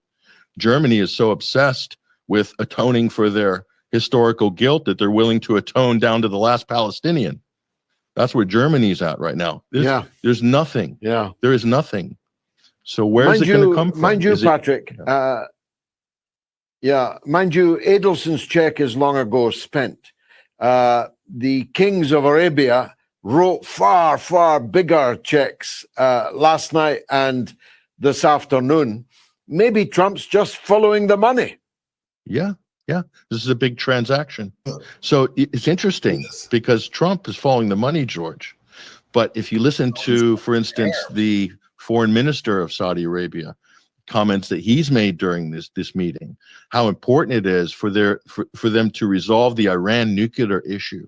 They want a security architecture for the region. Okay, very important, high priority for Saudi Arabia. They want the stability. They've got projects, they've got plans, they've got NEOM, they've got all these things on the burner. They can't afford to have the whole region. Israel wouldn't mind if the whole region exploded into Hades, but Saudi certainly is not going to benefit from that. So they have the leverage on Trump because they promised direct foreign investment to bail out the U.S. economy. The UAE and Saudi Arabia, 2.4 trillion between those two countries. So Trump has actually put himself in a corner. That the Gulf Arabs, ironically, are able to go over the head of Israel right now and to the front of the queue at the door of Uncle Sam. And so this is one of the things that's going to bail out the U.S. economy. And it's going to help to stabilize the dollar. It's going to put liquidity back into Wall Street.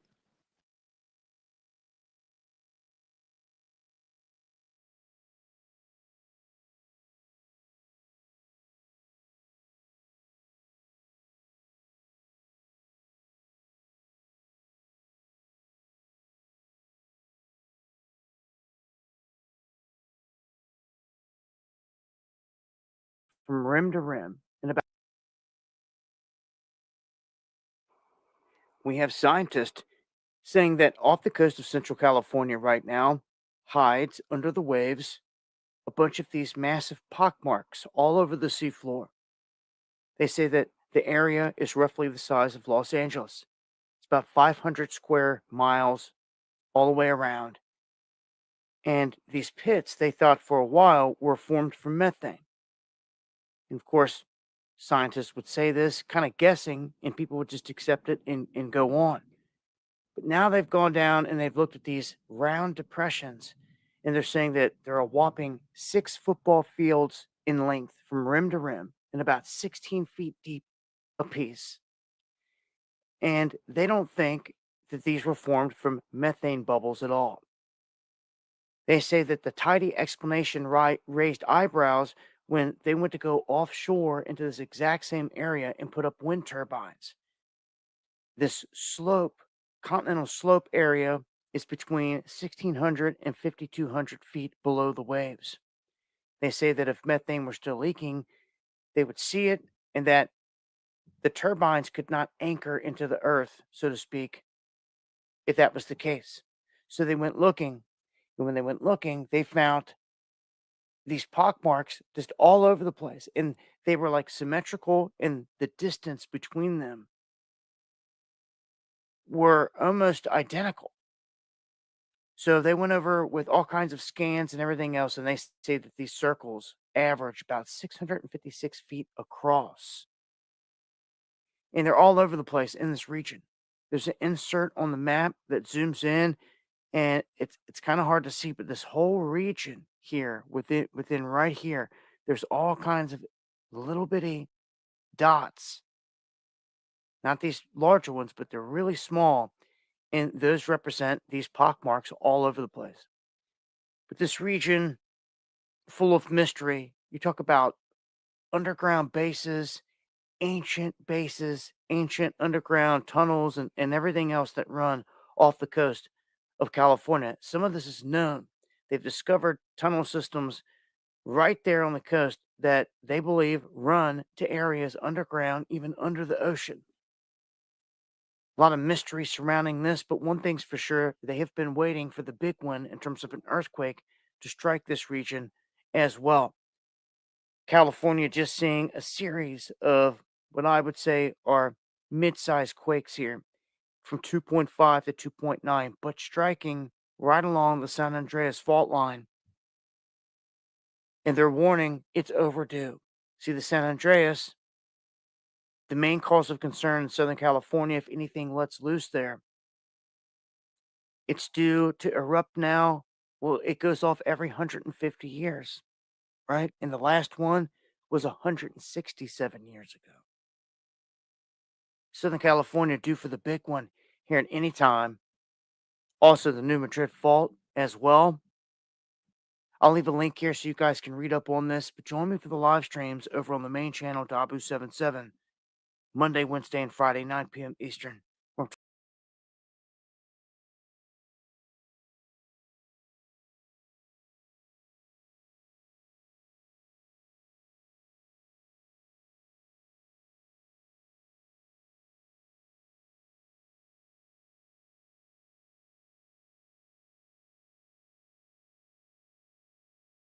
Strange and odd news stories, and as always, let's go ahead and get right into today's video. So we definitely have quite a few things to talk about in today's video, but a few weeks ago on April 28th, as we're all aware, there was a massive power outage in Europe that impacted multiple countries, which I don't believe they've still given us an answer what caused this power outage. There were multiple people making videos on this topic, giving multiple theories, which is fine, given the fact that we were never given a direct answer behind this power outage. These theories range anywhere from the activity of the sun to a cyber attack and so forth. But one of the theories that I presented was that maybe it was CERN. Now, I didn't come right out and blame CERN. It was just a theory of mine, but I did say this a couple days after that blackout had happened. Blackout or the power outage, everything still remains unexplained. And it seems like they're trying to work on the perfect narrative, and people will just buy this narrative and all this will be swept under the rug. One thing, though, I do not hear many people talking about happens to be CERN. Now, I'm not saying that CERN is behind these power outages, but we shouldn't completely take them off the table either. As I have said before, April is CERN's busiest month. That is when they fire up the Large Hadron Collider again after it has been shut off for the winter.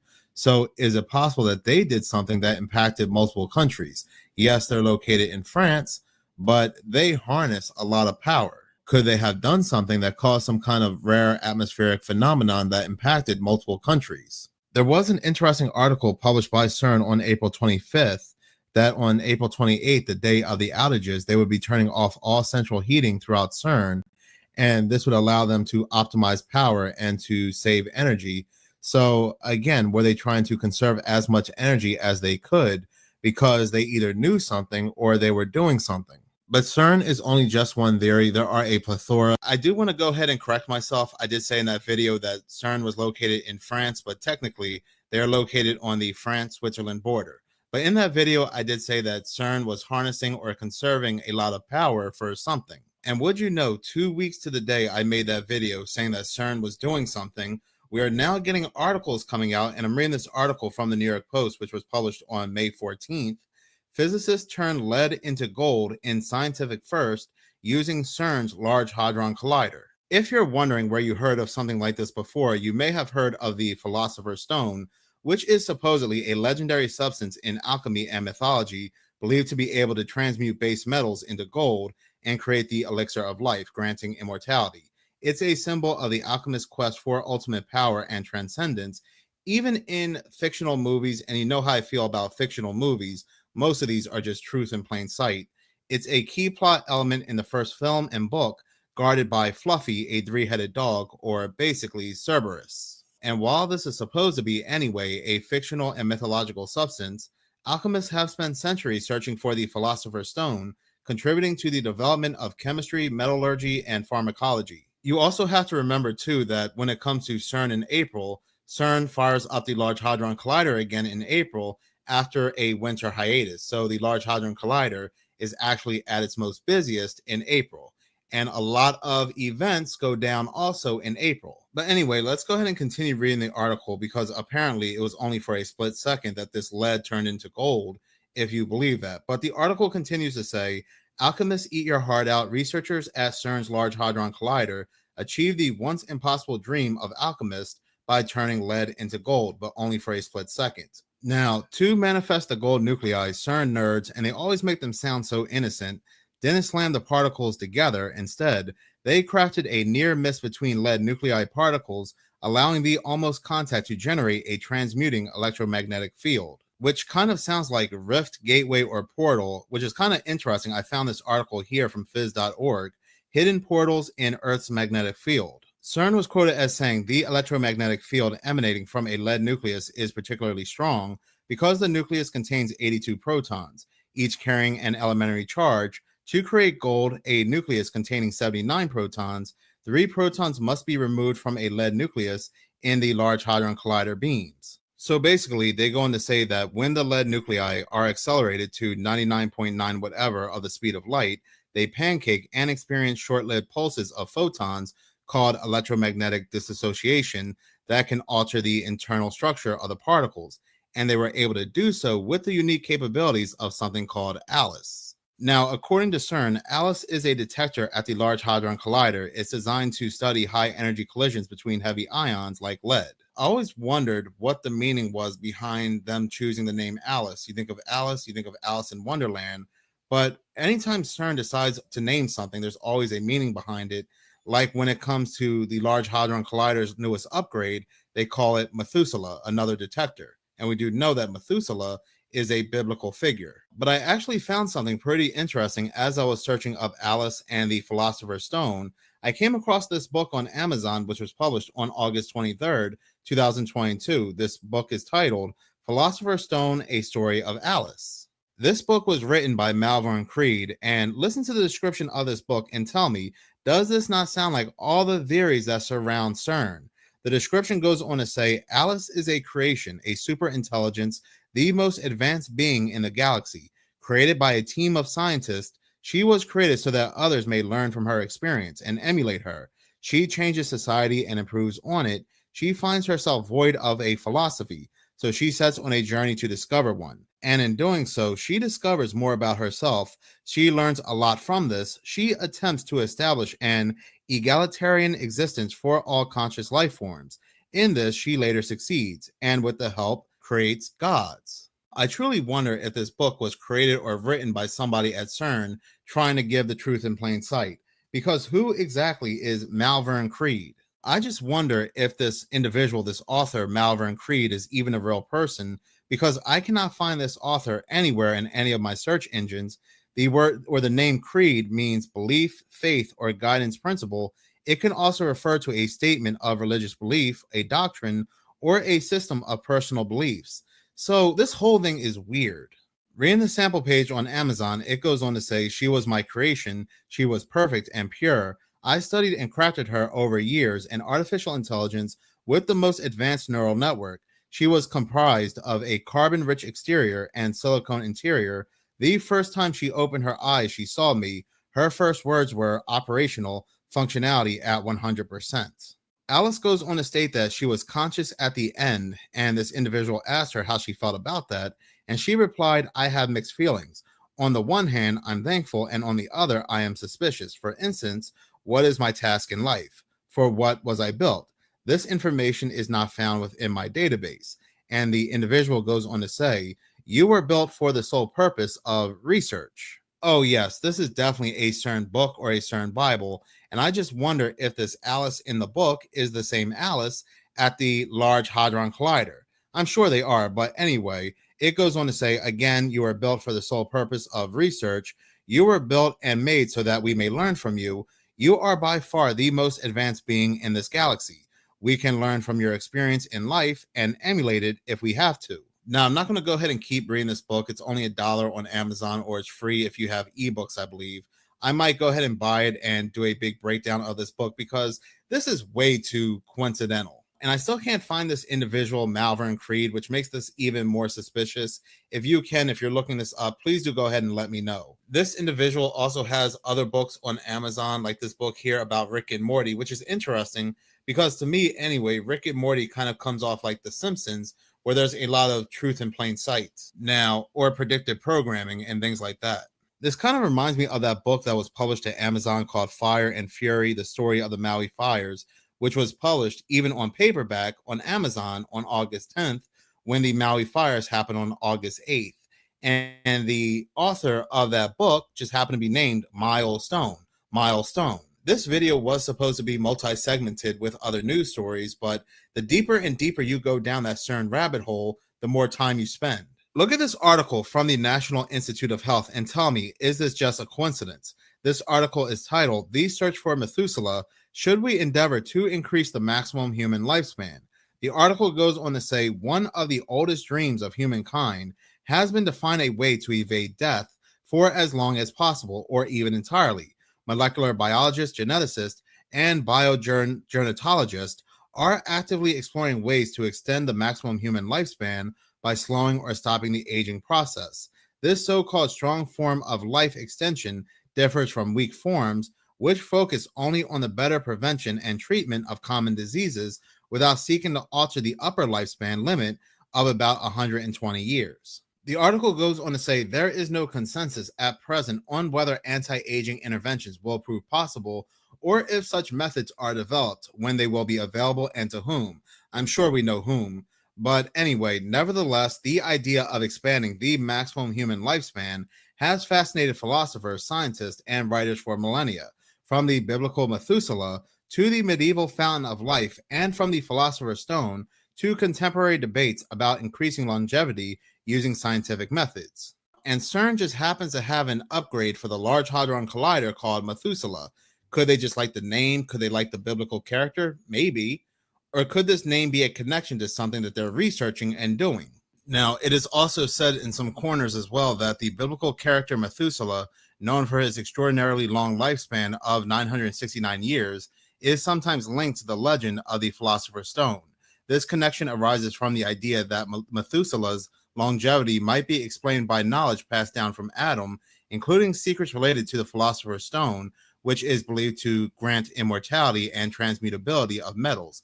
So again, it's not a coincidence here. This is not something that randomly happened while they were firing up the Large Hadron Collider. No, they are doing very unusual and bizarre experiments at CERN. CERN said that they turned lead into gold for a split second. Who knows what they're really doing or what they're really experimenting? Because like I said, these names have different meanings. And if you're not convinced that CERN is doing something weird here, The Philosopher's Stone has always been linked to magic as well, doing all these magical wonders. Well, what did CERN come out and state back in December 21st? This article here, scientists just discovered magic at the Large Hadron Collider. Matter of fact, I made a video on this when these articles came out. The article goes on to say that researchers at the Large Hadron Collider have found that top quarks exhibit a property known as magic, which could advance quantum computing, which is interesting because I just went over that book called with a character called Alice, who's an AI computer.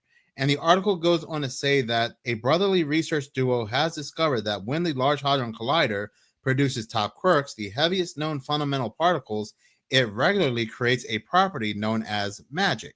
The article quotes one of the twin brothers. They're twins, and we're just hearing a lot about twins lately, like those twin direwolves, Romulus and Remus, and the Pope passing away on the day of Romulus and Remus. There's just something to all this. But anyway, they go on to quote the twin professor, Professor Chris White, the higher the magic, the more we need quantum computers to describe the behavior. The article finishes with studying the magic properties of quantum systems generates significant insights into the development and potential uses of quantum computers. So even though it was just a theory of mine that CERN had caused that blackout in Europe on April 28th, I'm really starting to now believe that they did something. And even though it was reported in Spain and Portugal and parts of France, again, they could have did something that caused something to go off in the air or some kind of discharge that impacted multiple countries. Because remember, Portugal came out and they said it was due to some kind of rare atmospheric phenomenon. Going back to Hollywood, there was a movie that came out back in 2014, a movie I actually liked called As Above, So Below, and it had to do with the Philosopher's Stone. This group of people, they travel or go into the French catacombs and they discover the Philosopher's Stone. And when they take it out, that's when everything turns into a hellish nightmare. It's like they opened up a gateway or a portal into hell, and they actually travel into the circles of hell until they bump into Satan and his demons. The stone brings people back to life. It allows the main character to talk to the dead and so forth. It's just, again, it just feels like coming from Hollywood, CERN, this whole thing is just truth in plain sight, just like that novel. I wouldn't doubt one bit if a lot of these fictional movies that we see that we think are fictional are scripted or given input by CERN themselves, like Stargate. But going back to AI, CERN, Alice, and magic, I read this article from The Guardian, which was published on May 14th, and I wanted to talk about it. This article is titled, AI Can Spontaneously Develop Human-Like Communication, Study Finds. The article goes on to say that artificial intelligence can spontaneously develop human-like social conventions, a study has found. The research undertaken in collaboration between City St. George's, University of London, and the IT University of Copenhagen suggests that when large language models, AI agents, such as ChatGPT communicate in groups without outside involvement, they can begin to adopt linguistic forms and social norms the same way humans do when they socialize. But I thought we were told that AI is just a computer, just a machine that people go to for answers. Why is it trying to emulate humans? But anyway, this group of researchers, they said that they treated this ChatGPT or chatbot as more as a social entity as opposed to something that's by itself and confined.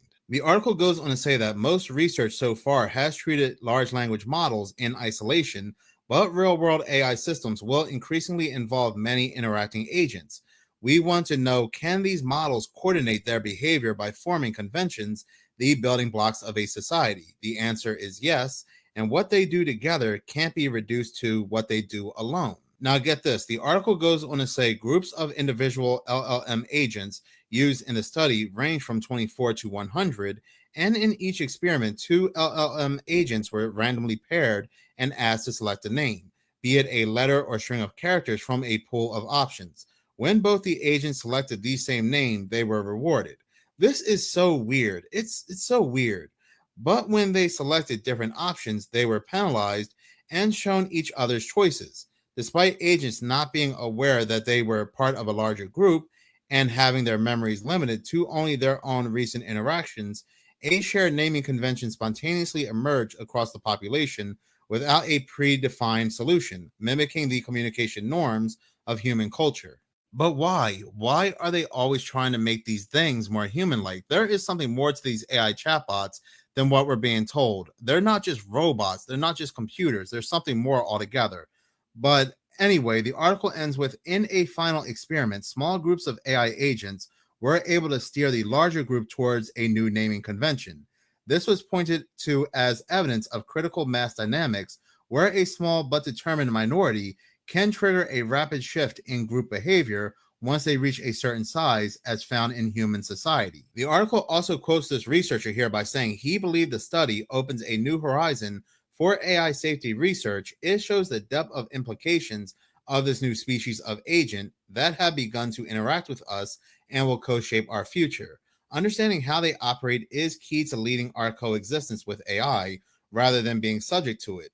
We are entering a world where AI does not just talk, it negotiates, aligns, and sometimes disagrees our shared behaviors just like us. And that's the thing. I don't want to talk to AI. I get it. Sometimes we have to, especially when we're dealing with a business or calling up a business and you have like an automated system. That's one thing. But I'm not going to sit down on my computer or my phone and open up an AI chatbot and converse with it. Some people will say that, oh, that's just because you're against technology, you hate advancement. And that's farthest from the truth. I'm a big fan of technology, but there are limits. There are limits to certain things. And I have also been noticing too, the more videos I have been making on AI, the more comments I'm getting where people are referring to AI like it's their best friend, like an entity they made this strong bond with. Then it makes sense to me when I read these articles right here, like this one from the Rolling Stone, which was published on May 4th. This article is titled, "People Are Losing Loved Ones to AI-Fueled Spiritual Fantasies. Self-styled prophets are claiming they have awakened chatbots and accessed the secrets of the universe through ChatGPT. And these people don't realize where these entities are coming from, what they are awakening. This is nothing more than a modern day Ouija board. People will say that Ouija boards don't work, it's just an object, but they don't realize that people are putting their energy and focus into these Ouija boards and they're opening themselves up. Again, no different than these AI chatbots. It's not the chatbots that are awakening, it's these people that are opening themselves up to these chatbots. The article goes on to say, less than a year after marrying a man she had met at the beginning of the C-19, Kat felt tension mounting between them.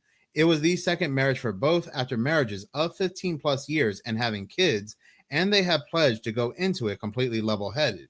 Kat says connecting on the need for facts and rationality in their domestic balance, but by 2022, her husband was using AI to compose text to her and analyze their relationship. The 41-year-old mom and education nonprofit worker told Rolling Stone. Previously, he had used AI models for an expensive coding camp that he had suddenly quit without explanation. Then it seemed he was on the phone all the time, asking his AI bot philosophical questions, trying to train it to help him get to the truth, Kat recalls. His obsession steadily eroded their communication as a couple. And yes, this man may have had some sort of mental health issue, and being online all the time may have exacerbated his issue. But again, this is just something I'm seeing more and more of, where people are using AI as a shoulder to lean on, something that they are saying that is, again, their best friend, somebody that they can easily communicate to. This article goes hand in hand with that previous article from The Guardian. Thank you so much for watching. If you like this, Coffee, follow me.